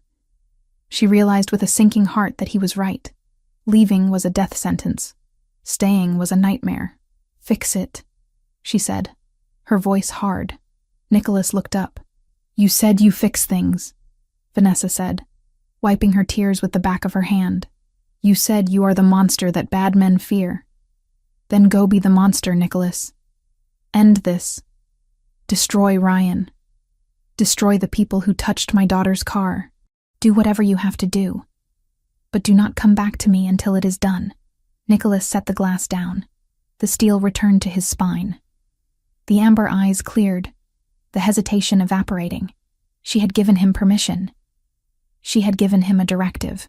"I will," Nicholas promised. "I will rain hell on them." He walked to the door. He didn't try to kiss her. He didn't try to touch her. He knew he had lost that privilege the moment the glass cracked. He opened the door, stopping only to look back at her one last time. "Lock the door, Vanessa, and don't wait up." He left. Vanessa stood in the silence of the penthouse. She walked over to the door and engaged the deadbolt, the chain, and the electronic keypad. Then she slid down to the floor, pulling her knees to her chest. And finally, silently, she began to scream into her hands. The silence that descended upon the penthouse in the days following the attack was not the peaceful quiet of safety. It was the suffocating stillness of a holding cell. The heavy velvet curtains were drawn tight against the panoramic windows, shutting out the gray Manhattan skyline and the world that had tried to smash its way in with sledgehammers. Inside, the air was recycled and stale, thick with the unsaid and the undone. Vanessa Turner had retreated. She had turned the guest suite into a bunker, barricading herself and Lily inside with a ferocity that even Marcus, the stoic bodyguard, dared not challenge. For 48 hours, she existed in a twilight state of maternal vigilance. She watched Lily sleep, counting every breath, flinching at every whimper. When Lily was awake, Vanessa was a manic conductor of distraction, filling the air with cartoons, coloring books, and forced cheerfulness, terrified that silence would allow the trauma to settle into her daughter's bones permanently. But trauma is a gas. It expands to fill the space available. On the third night, the dam broke. It was 3 a.m. The penthouse was asleep, or pretending to be. Vanessa was dozing in the armchair next to the bed, her neck stiff, her hand resting on Lily's duvet. Lily sat up with a gasp that tore through the room like fabric ripping. It wasn't a slow waking. It was an instant, violent ejection from sleep. "No! No! The glass!" Lily screamed, thrashing against the sheets. "Mommy! The hammer!" Vanessa was on the bed in a heartbeat, gathering the small, trembling body into her arms. "I'm here, baby. I'm here. It's just a dream. You're safe." "They're coming in!" Lily shrieked, her eyes wide and unseeing, trapped in the loop of the memory. She clawed at Vanessa's shirt, her fingernails digging in, frantic for purchase. "The bad men! Don't let them take Leo!" "Shh, shh! Nobody is taking anyone!" Vanessa rocked her, tears pricking her own eyes. She felt helpless. Her love, usually a shield, felt like tissue paper against this terror. "Lily, look at me. Look at Mommy." But Lily couldn't hear her. The panic attack was a spiraling vortex. She was hyperventilating, her small chest heaving, her face turning blotchy and red. The bedroom door opened. Vanessa's head snapped up, a snarl rising in her throat, ready to defend the perimeter. Nicholas stood there. He was barefoot, wearing loose sweatpants and a black t-shirt that clung to his frame. His hair was messy, his face shadowed with stubble. He didn't look like the Don. He looked like a man who hadn't slept in 3 days because he was haunting his own hallway. "Get out," Vanessa hissed, though the venom was weak. "She doesn't need to see you." Nicholas ignored her. He didn't look at Vanessa. His focus was entirely on the screaming child. He walked to the bed, moving with a deliberate slowness to avoid startling them further. "Lily," he said. His voice was not the command of a boss. It was a rumble, deep and grounding, like the earth shifting. Lily didn't stop screaming, but the pitch changed. She registered his presence. Nicholas sat on the edge of the bed. He didn't reach for her. He simply sat there, a solid, immovable object in the chaos. He began to speak, but not in English. Ascolta, piccola guerriera. Il buio ha paura della luce. The Italian flowed from him, melodic and rhythmic. It was a stark contrast to the harshness of the screams. Vanessa watched, stunned into silence. In English, it meant, "Listen, little warrior. The dark is afraid of the light. No monster could touch her while the dragon was awake. And he was here. Non c'è mostro che possa toccarti quando il drago è sveglio. E il drago è qui. Sono qui." Lily's sobbing hitched. She looked at him, her tear-filled eyes wide. The strange words were a distraction, pulling her brain out of the panic loop. "What?" she hiccuped, sniffing loudly. Nicholas leaned in slightly, his amber eyes soft in the dim light. "It's an old spell," he lied effortlessly. "My nonna taught it to me. It keeps the nightmares locked in a box." "A spell?" Lily whispered, her grip on Vanessa loosening slightly. "See." Nicholas nodded solemnly. "But it only works if you breathe with me. Can you do that?" "Like this." He took a deep, exaggerated breath, inhaling through his nose and exhaling slowly through his mouth. Lily watched him, fascinated. Slowly, shakily, she mimicked him. Again, Nicholas instructed softly. In and out, pushing the bad dreams away. They breathed together for 5 minutes, the large, dangerous man and the small, frightened girl. Vanessa watched from her position on the pillows, feeling her own heart rate synchronize with theirs. She saw the tension drain out of Lily's shoulders. She saw the terror recede, replaced by exhaustion. "Is the glass fixed?" Lily asked, her voice small and sleepy. "The glass is stronger now," Nicholas promised. "I made it out of diamonds this time. Nothing breaks diamonds." "Okay," Lily murmured. Her eyelids fluttered. She leaned back against Vanessa, but her eyes stayed on Nicholas. "Stay?" Vanessa stiffened. She looked at Nicholas. This was the man who had brought the war to their doorstep. But looking at him now, seeing the raw pain and tenderness in his face, she couldn't send him away. "Stay," Vanessa whispered, giving him permission. Nicholas nodded. He shifted, sitting on the floor with his back against the bed frame, keeping vigil. Lily fell asleep within minutes. Silence returned to the room, but it was different now. It wasn't hostile. It was heavy with shared burden. "I didn't know you spoke Italian to her," Vanessa said softly into the dark. "I speak the language of whatever works," Nicholas replied without turning around. "My mother used to sing to me after the bad nights. I don't sing, so I improvise." "You called her a warrior," Vanessa noted. "Piccola guerriera." "She is," Nicholas said. "She survived a siege at 6 years old. She is braver than most of my captains." "She shouldn't have to be brave," Vanessa said, the bitterness creeping back in. "She should just be a child." "I know," Nicholas said. The weight of his guilt was a palpable thing in the room. "I know, Vanessa." He stayed until dawn broke, disappearing before Lily woke up, leaving only the scent of sandalwood and the memory of his low voice in the dark. The next afternoon, Vanessa finally emerged from the bedroom. She needed coffee. She needed to feel like a human being and not just a sentry. The penthouse was quiet. Marcus was posted by the front door reading a tactical manual. The chef had left a tray of pastries that had gone stale. Vanessa walked into the living room and stopped. Leo was there. He was lying on his stomach on the Persian rug, surrounded by crayons and markers. He was drawing with a furious intensity, his tongue poking out of the corner of his mouth. He looked up when he heard her. His face was pale, his dark eyes shadowed. He looked smaller than usual. "Hi, Miss Turner," he said quietly. "Hi, Leo," Vanessa said, forcing a smile. She felt a pang of guilt. In her obsession with protecting Lily, she had forgotten that Leo had been in that car too. He had seen the hammers. He had heard the gunshot, and he didn't have a mother to hold him through the nightmares. She walked over and sat on the floor beside him.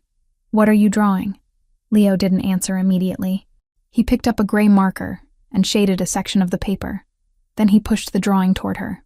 It wasn't the usual stick figures. Leo was talented. The drawing showed a large, imposing structure, a castle, or maybe a fortress. It had high walls made of black bricks. Inside the walls, there were 4 figures. A tall man in a suit, drawn in black ink. Nicholas. A woman with long yellow hair. Vanessa. A little girl with pigtails holding a flower. Lily.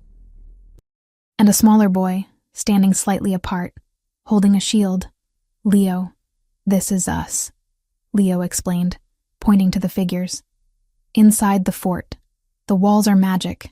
Bad guys can't climb them. Vanessa traced the lines of the drawing. It was beautiful and heartbreaking. It was a child's desperate attempt to create order out of chaos. It's wonderful, Leo, she said, her throat tight. You made the walls very strong. Leo looked down at his hands. He was twisting the gray marker, his knuckles white. Are you going to leave? He asked. The question was barely a whisper, but it hit Vanessa with the force of a physical blow. She looked at him. What? My mom left, Leo said, his voice trembling but his eyes dry. He had learned not to cry a long time ago. She said it was too scary. She said Uncle Nick's life was too loud. She packed a bag and she left in the middle of the night.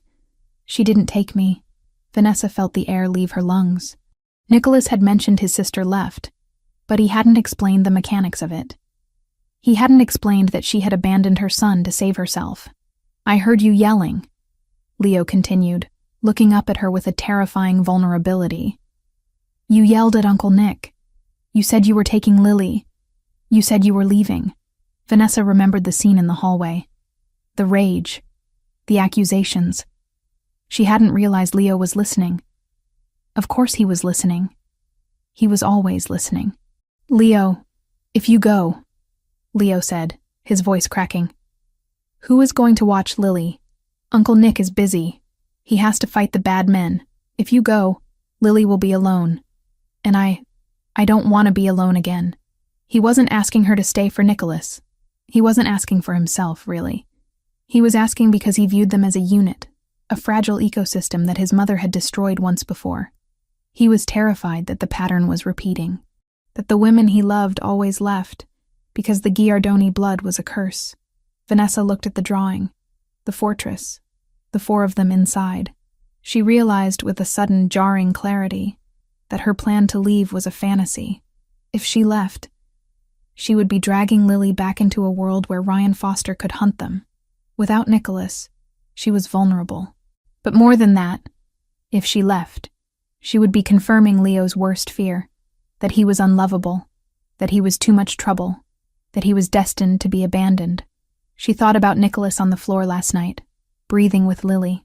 She thought about the car, Marcus taking a bullet to get them out. They weren't just her protectors. They were her family, dysfunctional, dangerous, and scarred. But family. Vanessa reached out and pulled Leo into her arms. He stiffened for a second, then melted, burying his face in her shoulder. He didn't cry, but he held onto her shirt with a grip that spoke of desperation. I'm not going anywhere, Leo, she whispered fiercely into his hair. I promise. I am not like your mom. I don't run. You promise? He muffled against her shoulder. I promise. We are going to stay in the fort, all of us. She held him until he pulled away, looking relieved but still wary. Can I give this to Uncle Nick? He's in his office. He's sad too. Yes, Vanessa said, standing up and smoothing her shirt. A new resolve hardened in her chest.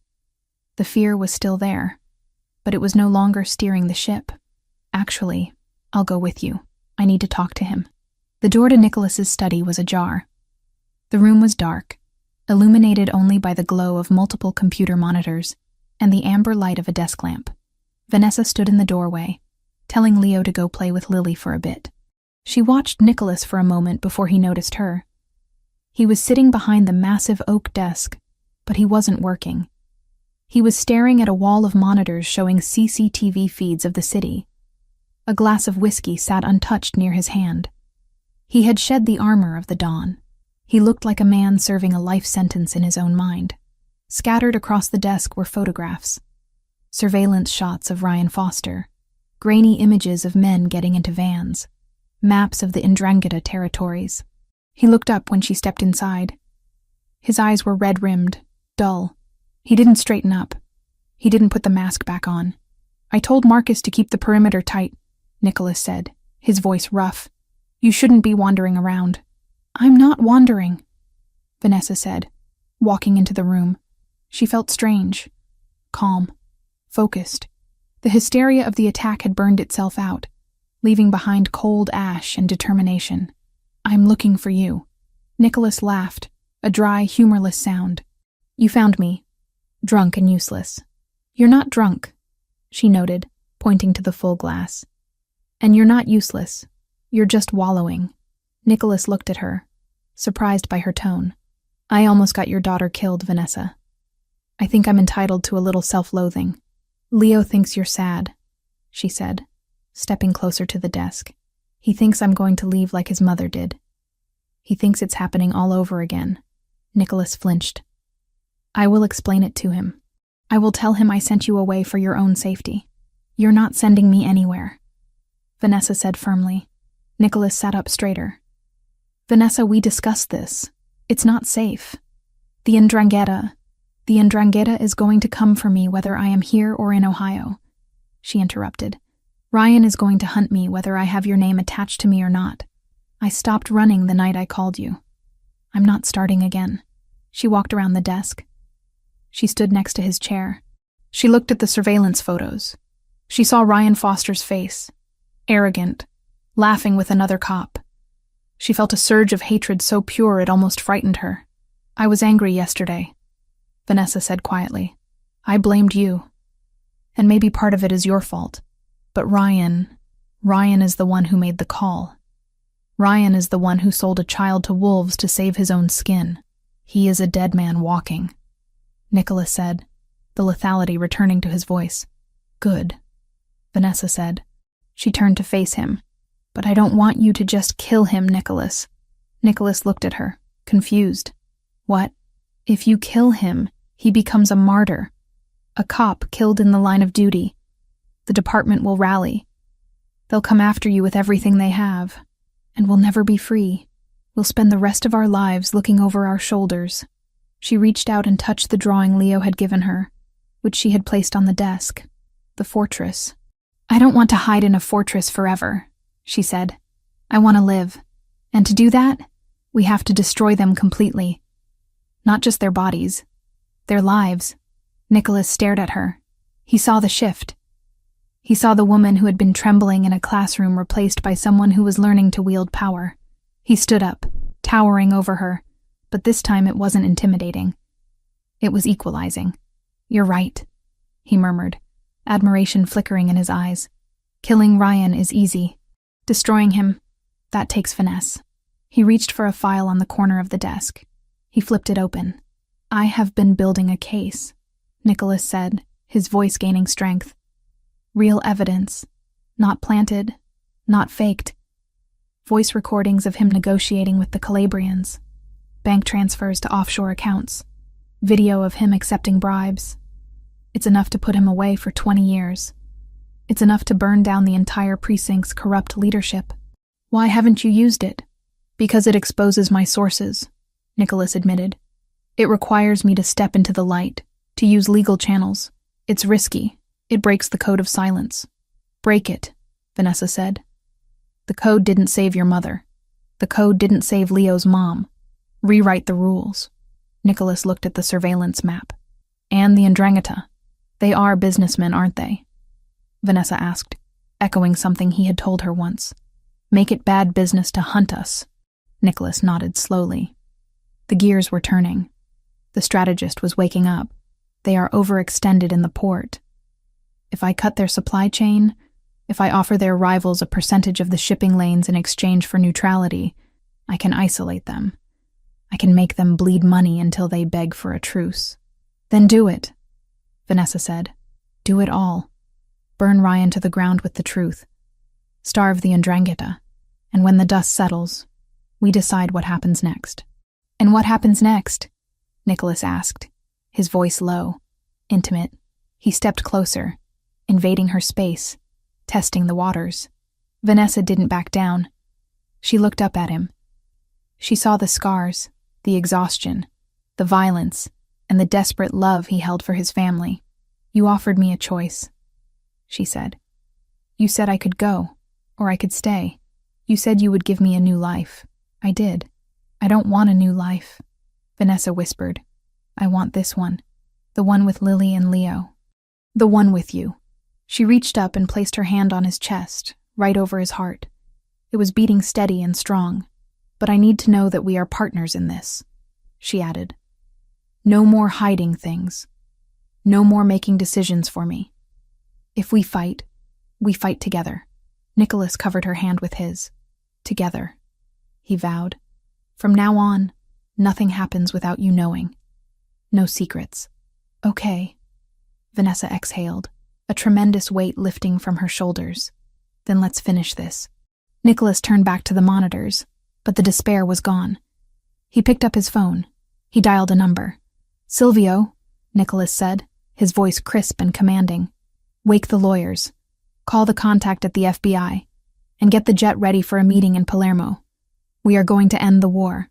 He looked at Vanessa as he spoke, and for the first time in days, he smiled. It was a sharp, dangerous smile, but it was shared. They were no longer victims waiting for the blow. They were the storm gathering on the horizon. The digital clock on the wall of the secure command center hummed with a quiet, relentless precision. It was 8:59 a.m. In exactly 60 seconds, the fragile architecture of Detective Ryan Foster's life was going to collapse. Not with an explosion, but with the click of a mouse. Vanessa stood behind Nicholas's chair, her hand resting lightly on his shoulder. The room, located in a sub-basement of one of Giardoni Enterprises' legitimate skyscrapers, was a stark contrast to the chaotic warmth of the penthouse. Here, everything was cold steel, glowing monitors, and the hushed murmurs of analysts who treated cyber warfare with the same detachment as accounting. "Are you ready?" Nicholas asked, looking up at her. The harsh blue light of the screens reflected in his amber eyes, making them look like shards of glass. He wasn't wearing his suit jacket. His white shirt was rolled to the elbows, revealing the tension in his forearms. "I've been ready for 6 months," Vanessa replied. Her voice was steady. The fear that had defined her existence had calcified into a hard, cold resolve. She looked at the screen in front of Silvio, Nicholas's head of intelligence. It displayed a progress bar, currently paused at 0. The file prepared for the authorities was a masterpiece of forensic destruction. It didn't just contain the evidence of Ryan's harassment of Vanessa. That was merely the emotional hook. The real weight lay in the financial records. Nicholas's team had traced Ryan's gambling debts to the Queen's bookie, linked those debts to specific favors Ryan had pulled for the 'Ndrangheta, and corroborated it all with audio recordings from the bugged precinct phones that Ryan thought were secure. They had him on tape selling police patrol routes to drug runners. They had him on video accepting cash in a diner parking lot. It was undeniable, it was comprehensive, and it was anonymous. "Send it," Nicholas commanded. Silvio pressed the key. On the screen, the bar shot to 100%. The packets of data were routed through servers in Singapore and Reykjavik before landing simultaneously in the inboxes of the FBI's Public Corruption Unit, the NYPD Internal Affairs Bureau, and the private email of a federal prosecutor known for his ruthless ambition. "Package delivered," Silvio confirmed. The prosecutor opens his email at 9:05. The FBI automated system has already flagged the keywords police corruption and organized crime linkage. Nicholas spun his chair around to face Vanessa. He took her hand. "Now we wait. It won't be long." The waiting was the hardest part, but it was also the most satisfying. They moved to a side office with a television tuned to the local news, though the real show was on a private feed Nicholas had accessed. A traffic camera positioned directly across from the 19th precinct. At 10:45 a.m., the street outside the precinct erupted. By then, a federal judge had already signed the warrants. The evidence packet Silvio had dropped into their system, leaving no room for hesitation. Vanessa watched, mesmerized, as 4 black SUVs with federal plates screeched to a halt at the curb. Men in FBI windbreakers swarmed the entrance, moving with a speed and aggression that signaled this wasn't a courtesy call. "There," Nicholas pointed at the screen. Ryan was being led out. He wasn't walking with the swagger she remembered. He was being dragged. His hands were cuffed behind his back, his jacket was torn at the shoulder, and his face was a mask of shock and fury. He was shouting something at the agents, struggling, trying to leverage authority he no longer possessed. Vanessa leaned closer to the screen. She needed to see it. She needed to see the moment the invincible monster realized he was just a man in handcuffs. As the agents shoved him into the back of the federal vehicle, Ryan looked up. He looked directly at the traffic camera, as if he knew she was watching. For a second, the old terror flared in Vanessa's gut. A phantom limb pain from a wound that was finally healing. But then she saw the look in his eyes. It wasn't rage anymore. It was panic. He was small. He was pathetic. He was gone. "He's done," Nicholas said, his voice low and final. "The federal charges carry a mandatory minimum of 20 years. With the Ndrangheta connection exposed, he'll be placed in protective custody, which means isolation. He will never walk free again. And even if he does, he will be an old, broken man." Vanessa let out a breath she felt she had been holding since December. Her knees went weak, and Nicholas stood up immediately to catch her, pulling her against his chest. "It's over," she whispered into his shirt. "Part 1 is over," Nicholas corrected gently, stroking her hair. "Now for the difficult part." Ryan was a nuisance. The Ndrangheta is a business partner, and renegotiating a partnership requires a different kind of currency. The meeting took place 2 days later in a private warehouse in the Navy Yard. It was neutral ground, a Switzerland of concrete and steel beams amidst the turf war. Nicholas had insisted Vanessa stay at the penthouse, but she had refused. They were partners, she argued. She wouldn't sit in the room, but she would be in the car, on the perimeter. She needed to know that the threat to her daughter was truly extinguished, not just delayed. Nicholas sat at a metal table in the center of the cavernous space. Opposite him sat Don Calabrese, the head of the Ndrangheta faction in New York. Calabrese was an older man, deceptively grandfatherly, with silver hair and a taste for silk scarves. He was flanked by 3 bodyguards. Nicholas had only Marcus and Silvio. "You cost me a detective, Nicholas," Calabrese said, his voice echoing in the empty space. "Foster was useful, cheap, and now the FBI is crawling all over the precinct, making my other contacts nervous. Foster was a liability," Nicholas replied calmly, his hands folded on the table. "He was emotional, reckless. He brought heat to a simple extraction because of a personal vendetta. You don't want men like that on your payroll, Don Calabrese. They talk." "He was trying to retrieve something you stole," Calabrese countered, his eyes narrowing. "The woman. We were told she had information. You were lied to." Nicholas lied smoothly. "The woman has nothing. She is a civilian. Foster was obsessed. He used you to do his dirty work. And in doing so, he put my family in the crossfire. My nephew was in that car. The mention of family shifted the temperature in the room. Even in the underworld, there were rules. Endangering children was bad for business. It brought the kind of public outrage that politicians couldn't ignore. An unfortunate error, Calabrese conceded, though his tone suggested he didn't care much about errors unless they cost him money. "But you have insulted my organization.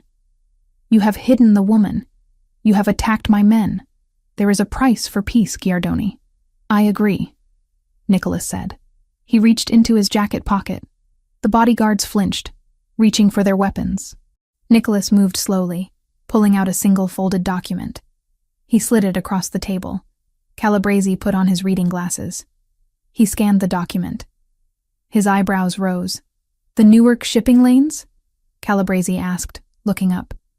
"You are giving me access to the Newark lanes? That is 20% of your import revenue." 15, Nicholas corrected. "But yes, you get priority access on Tuesdays and Thursdays. No inspection, no questions asked. In exchange for 2 things. Name them. 1. The debt Ryan Foster owed you is considered paid in full by this transfer. You do not pursue it. You do not look for assets to seize. Done. 2.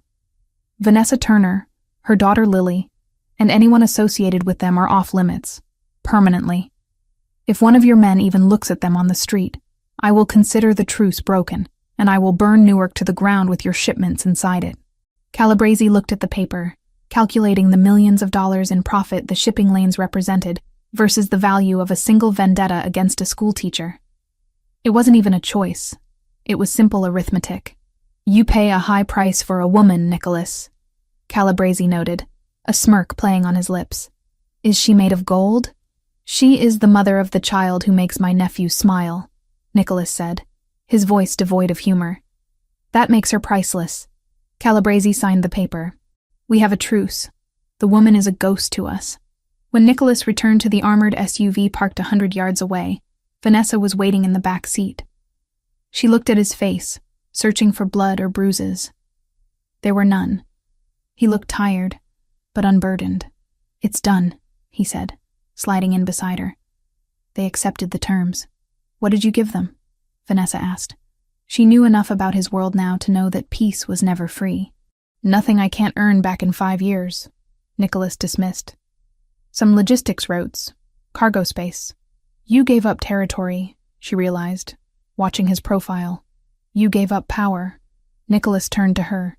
He took her hand, interlacing their fingers. "I traded potential profit for guaranteed safety. In my world, that is the only victory that matters. They won't touch you, Vanessa. Not ever again. You can walk down the street. You can take Lily to the park. It's over." Vanessa squeezed his hand. She felt the tears prickling her eyes. Not tears of fear this time, but of overwhelming, exhausting relief. The cage was open. The predator was caged. And the man beside her had just paid a king's ransom to ensure her freedom.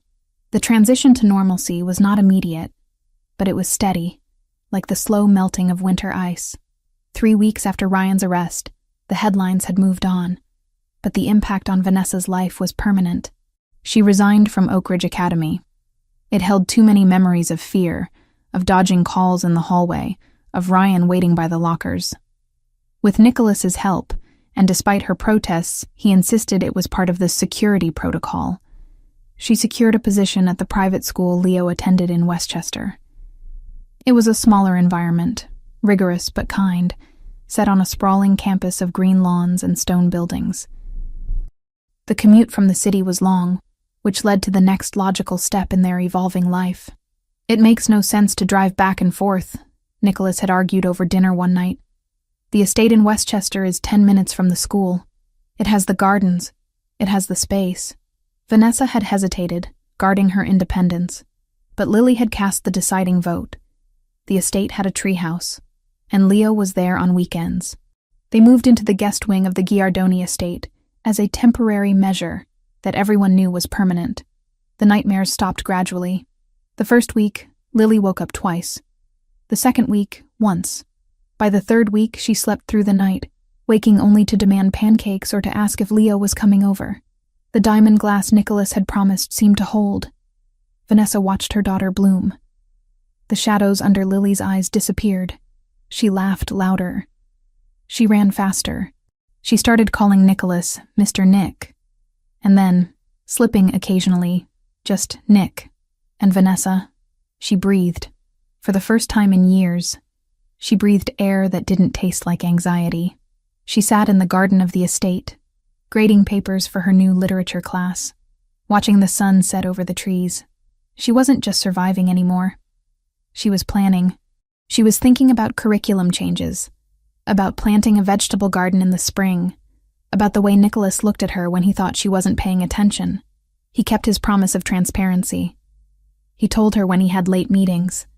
He told her, in broad strokes, about the business, the legitimate side, which was growing, and the illegitimate side, which he was slowly, methodically shrinking to reduce exposure. He was keeping his word. He was building a fortress, not just of stone, but of trust. The true test came 2 months later. "Sunday dinner," Nicholas announced one morning, adjusting his tie in the hallway mirror. "My aunt wants to meet you." Vanessa froze, a coffee mug halfway to her lips. "Your aunt? The one who runs the charities?" "And the cousins, and the consigliere, and basically everyone who shares my DNA or my payroll."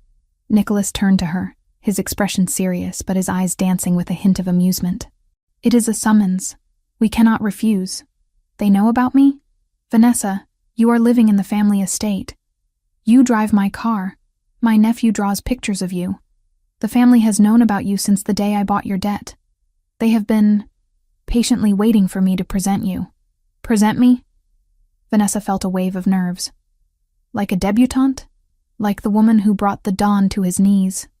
Nicholas corrected, stepping closer and kissing her forehead. Wear something red. My aunt hates red. It asserts dominance.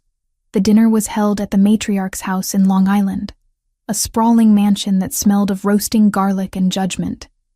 There were 30 people there, loud, boisterous, speaking a rapid-fire mix of English and Italian. When Nicholas walked in with Vanessa on his arm and Lily holding his hand, the room went silent. It was a heavy, assessing silence. Dozens of eyes scrutinized Vanessa. They looked for weakness. They looked for the gold digger. They looked for the victim. Vanessa lifted her chin. She was wearing red, a deep crimson sheath dress that fit her perfectly. She wasn't the trembling teacher anymore. She was the woman who had stared down the Ndrangheta. She squeezed Nicholas's arm, not for support, but to signal she was ready. Zia Maria, Nicholas said, approaching the formidable elderly woman at the head of the table. This is Vanessa. And Lily. The old woman stared at Vanessa with eyes like black olives. She looked at the dress. She looked at Nicholas. Then she looked at Lily, who was hiding behind Nicholas's leg. She is thin, Zia Maria declared finally. She needs to eat. The tension broke. Food was pressed upon them. Cousins introduced themselves. Lily was whisked away by a gaggle of second cousins to see a litter of puppies in the sunroom. Vanessa found herself seated next to Nicholas, navigating the interrogation disguised as small talk. She held her own. When a cousin asked about her late husband, she answered without faltering. When another asked about her intentions, she looked him in the eye and said she intended to be happy, which was a revolutionary concept in this room. Later in the evening, as espresso was being served, a man approached Nicholas. He was older, with sharp features and a suit that cost more than Vanessa's lifetime earnings. Giovanni, the consigliere, the advisor, the man who whispered in the king's ear. Nicholas, Giovanni said, nodding to Vanessa but addressing the boss. A moment? Nicholas didn't move. You can speak freely, Giovanni. Vanessa stays. Giovanni raised an eyebrow. This was a breach of protocol. Business was not discussed in front of outsiders, but he saw the set of Nicholas's jaw and decided not to push it. We have reports from the port, Giovanni said, keeping his voice low. The Calabresi family is enjoying their new access. Profits are down 8% this quarter due to the concession. I am aware, Nicholas said, sipping his espresso. The captains are grumbling, Giovanni continued, his gaze flicking to Vanessa. They respect you, Nicholas. They fear you, but they question the logic. To give up territory, to show such generosity to a rival, for personal reasons. He let the words hang there. Personal reasons. It was a polite way of saying for a woman. They worry it shows weakness, Giovanni clarified. They worry you are distracted. A man with a family is a man with a soft underbelly. A man who can be leveraged. Vanessa felt her face heat up. She was the weakness. She was the liability. Nicholas set his cup down on the saucer with a sharp clatter. The sound cut through the murmuring of the room. He turned his body fully toward Giovanni, his presence suddenly expanding, dominating the space. Weakness, Nicholas repeated, testing the word. He looked around the room. He looked at Leo, who was laughing with Lily in the corner. He looked at Vanessa, sitting beside him in her red dress, her head held high despite the scrutiny. Before, Nicholas said, his voice carrying clearly to the nearby tables, I fought for territory. I fought for numbers on a ledger. I fought because it was what my father did. And I was tired, Giovanni. I was a machine running on empty. He reached out and took Vanessa's hand, placing it on the table, covering it with his own. You look at them, and you see a vulnerability, Nicholas said, his amber eyes burning with a fierce, terrifying conviction. You see targets, but you are mistaken." He leaned in closer to his consigliere. "A man who fights for money will eventually negotiate. A man who fights for land will eventually settle. But a man who fights for his family?" Nicholas shook his head slowly. "That man does not stop. That man does not negotiate. That man will burn the world to ash to protect what is his." The room was silent. "They are not my weakness, Giovanni," Nicholas declared, his voice ringing with absolute truth. "They are the reason I built this empire. They are the reason I wake up. And they are the reason that anyone who crosses me now will not just face a dawn. They will face a force of nature." He squeezed Vanessa's hand. "So tell the captains," Nicholas finished, "that the lion is not distracted. The lion has finally found something worth hunting for. And God help the jackals who forget that." Giovanni stared at Nicholas for a long moment. He looked at the fire in his boss's eyes, a fire that had been absent for years. He looked at Vanessa, who didn't look away, who met his gaze with a steady, fierce intelligence. Slowly, Giovanni nodded. A look of respect crossed his face. "I will tell them," Giovanni said, bowing his head slightly to Nicholas, and then, more deeply, to Vanessa. "It seems the family is stronger than it has been in a generation. Cent'anni," he finished. "A wish for 100 years of life." He walked away. Nicholas turned to Vanessa. The fierceness faded, replaced by a warm, intimate pride. "Did I overdo it?" he whispered. "A little bit with the burning the world to ash," Vanessa whispered back, smiling. "But I think they got the point." "Good," Nicholas said. He lifted her hand to his lips, kissing her knuckles in full view of his entire family. "Because I meant every word." Vanessa looked at him. Surrounded by the opulence of his ancestors, the weight of his history, and the dangers of his future, she thought about the letter Lily had sent to Santa. She thought about the dossier that had destroyed Ryan. She thought about the peace treaty bought with shipping lanes. She realized then that she wasn't just observing the power. She was part of it. She was the anchor that kept the ship from drifting into the dark. "I know," she said. "I'm not going anywhere, Nicholas. We burned together." And as the dessert was served and the laughter resumed around them, Vanessa knew that the war was truly over. The healing had begun. And the family, this strange, cobbled-together, dangerous, beautiful family, was finally whole. The snow fell differently in Westchester. In the city, winter was a slushy, gray endurance test, a battle against black ice and biting wind that tunneled through the avenues. Here, on the sprawling grounds of the Giardoni estate, the snow was a blanket of pristine, untouched silence. It coated the ancient oaks and the stone walls of the manor in a soft, glittering white that looked like sugar spun by a giant's hand. Vanessa stood at the French doors of the main living room, a mug of hot cider warming her hands. She watched the two figures bundled in neon-bright snowsuits running across the vast lawn. Lily, a streak of pink, was attempting to tackle Leo, who was laughing, a genuine bell-like sound that carried through the crisp air. It had been 6 months since the treaty with the 'Ndrangheta. 6 months since Ryan Foster had been erased from their lives. In that time, the estate had transformed. It was no longer just a fortress of stone and security protocols. It was a home. On the low table near the fireplace, Leo's original drawing of a black brick fortress had been replaced by a new version. The same walls traced in gold crayon, every window lit from within. The hallways, once silent and imposing, now echoed with the sound of running footsteps and the occasional bark of the golden retriever puppy. Nicholas had surprised them with last month. A bribe, he claimed, to stop Lily from asking for a pony. "You're going to let the heat out?"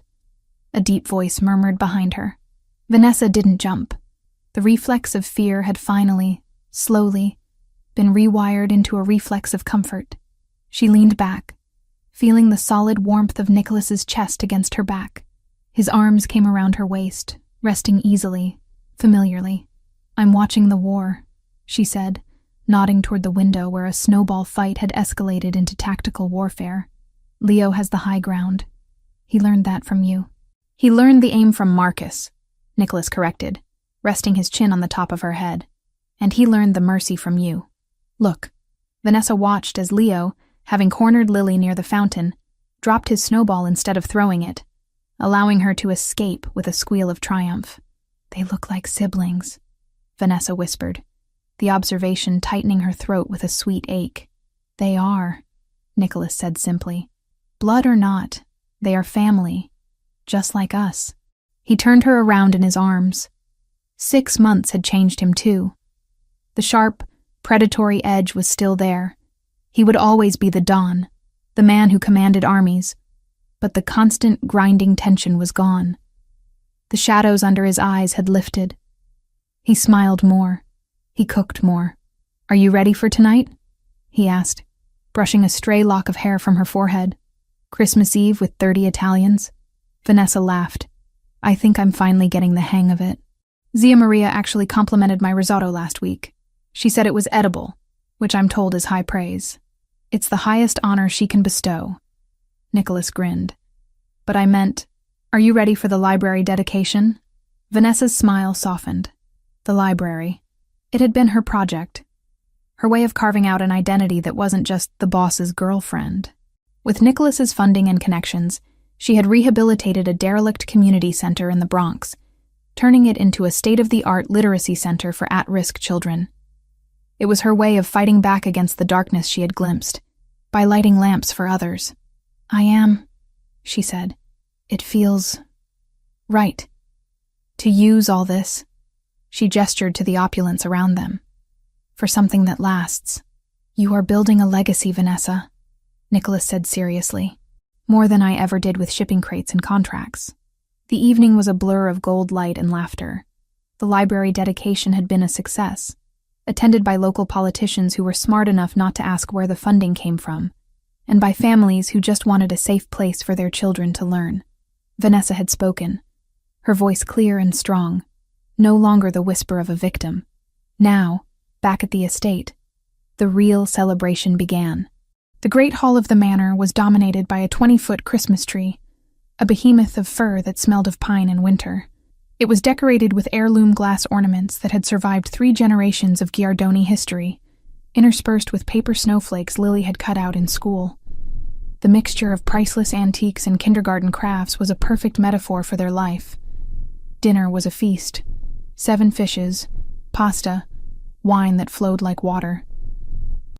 Leo and Lily were vibrating with sugar and anticipation, their eyes darting to the pile of presents that had magically multiplied beneath the tree. "One present tonight," Nicholas announced, tapping his glass for attention. "The rest wait for Santa in the morning." "Please, Uncle Nick, just the big one," Leo begged, pointing to a suspiciously bicycle-shaped box. "Patience is a virtue, Leonardo," Nicholas said, though his eyes were twinkling. "Open the small blue ones." As the children tore into the wrapping paper, revealing matching leather-bound sketchbooks for Leo and a set of paints for Lily, Vanessa slipped away to the kitchen to check on the dessert. She leaned against the marble counter, closing her eyes for a moment, letting the sounds of joy wash over her.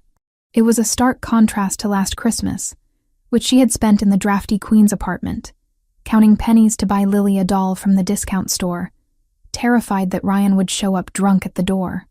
Hiding? She opened her eyes. Nicholas was standing in the doorway. He had loosened his tie and rolled up his sleeves. He looked devastatingly handsome and completely at peace. "Just absorbing," she said. "It's a lot, in a good way." He walked over to her, but instead of taking her in his arms, he held out a piece of paper. It wasn't official stationery. It was a piece of construction paper, folded into a crude square. "I found this," Nicholas said, his voice thick with an emotion she couldn't quite place. "It was tucked into the branches of the tree, near the top. Marcus had to get a ladder to retrieve it." Vanessa took the paper. She recognized the handwriting immediately. It was stronger now, less wobbly than it had been 6 months ago, but unmistakably Lily's. "Dear Santa, thank you for the castle, and for the dog, and for making the bad man go away forever. You did a really good job. I don't need toys this year, but Leo really wants the bike, please. I just have one wish. Please make Nick stay. I know he is the boss of everything, but I want him to be my dad. Not a pretend dad, but a real one. And please make Mommy keep smiling." She looks like a princess now. Don't let her be sad again. Love, Lily. P.S. I left cookies near the fireplace. The dog might eat them, though. Vanessa read the letter twice. The first time, her vision blurred. The second time, a tear splashed onto the paper, right over the word Dad. She asked for me to stay, Nicholas said, his voice rough. As if I would ever go. She knows you're staying, Vanessa whispered, looking up at him. She just wants to make it official. Children crave permanence. So do I, Nicholas said. He took the letter from her hand and placed it gently on the counter. Then, he took both of her hands in his. Vanessa, he began, and for the first time since she had known him, Nicholas Giardoni looked nervous. The man who had negotiated treaties with warlords and faced down federal agents was trembling slightly. When I met you, he said, staring into her eyes with an intensity that burned, I thought I was saving you. I thought I was the White Knight, or the Dark Knight, riding in to rescue the damsel. I was arrogant. Nicholas, let me finish. He pressed on. I didn't save you, Vanessa. You saved me. You and Lily and Leo. You dragged me out of the cold. You turned this house into a home. You made me remember that I am a man, not just a title. You gave me something to lose, yes, but you also gave me everything worth living for. He reached into his pocket. He didn't drop to one knee. That was for movies, and Nicholas was too pragmatic for theatrics. Instead, he stood eye to eye with her, treating her as an equal, a partner. He opened a small velvet box. Inside sat a diamond that was breathtaking, yes, but it wasn't ostentatious. It was an emerald cut, vintage, set in platinum. It looked timeless, solid, indestructible. I don't want to be your protector anymore, Nicholas said softly. I mean, I will be, always. But that is not enough. I want to be your partner. I want to be the one who wakes up next to you when we're 80. I want to be the father Lily is asking for. I want to build this legacy with you. Nicholas, Vanessa choked out, the happiness expanding in her chest until she thought her ribs might crack. Vanessa Turner, he said, holding her gaze. Will you marry me? Will you take this life, with all its complications and its shadows, and walk through it with me? Vanessa looked at the ring, then at the man holding it. She thought about the fear that had brought her here, the desperation of a pink backpack switched in a classroom. She thought about the way he had breathed with Lily during her panic attack. She thought about the way he respected her mind, her work, her boundaries. She didn't just love him, she trusted him. And in her world, trust was a rarer currency than love. Yes, she whispered, then louder. Yes, I will. Nicholas let out a breath, a sound of profound relief, and slid the ring onto her finger. It fit perfectly. He pulled her to him, kissing her with a passion that was usually reserved for the privacy of their bedroom, deep and claiming and full of promises kept. You! They're kissing! The shout came from the doorway. Lily and Leo were standing there, looking scandalized and delighted. Nicholas broke the kiss, but didn't let go of Vanessa. He turned to the children, a wide, genuine grin on his face. Get in here, he ordered. They didn't need to be told twice. They ran into the kitchen, slamming into Nicholas and Vanessa in a tangle of limbs and laughter. Nicholas scooped Lily up in one arm and Leo in the other. He was getting too big for it.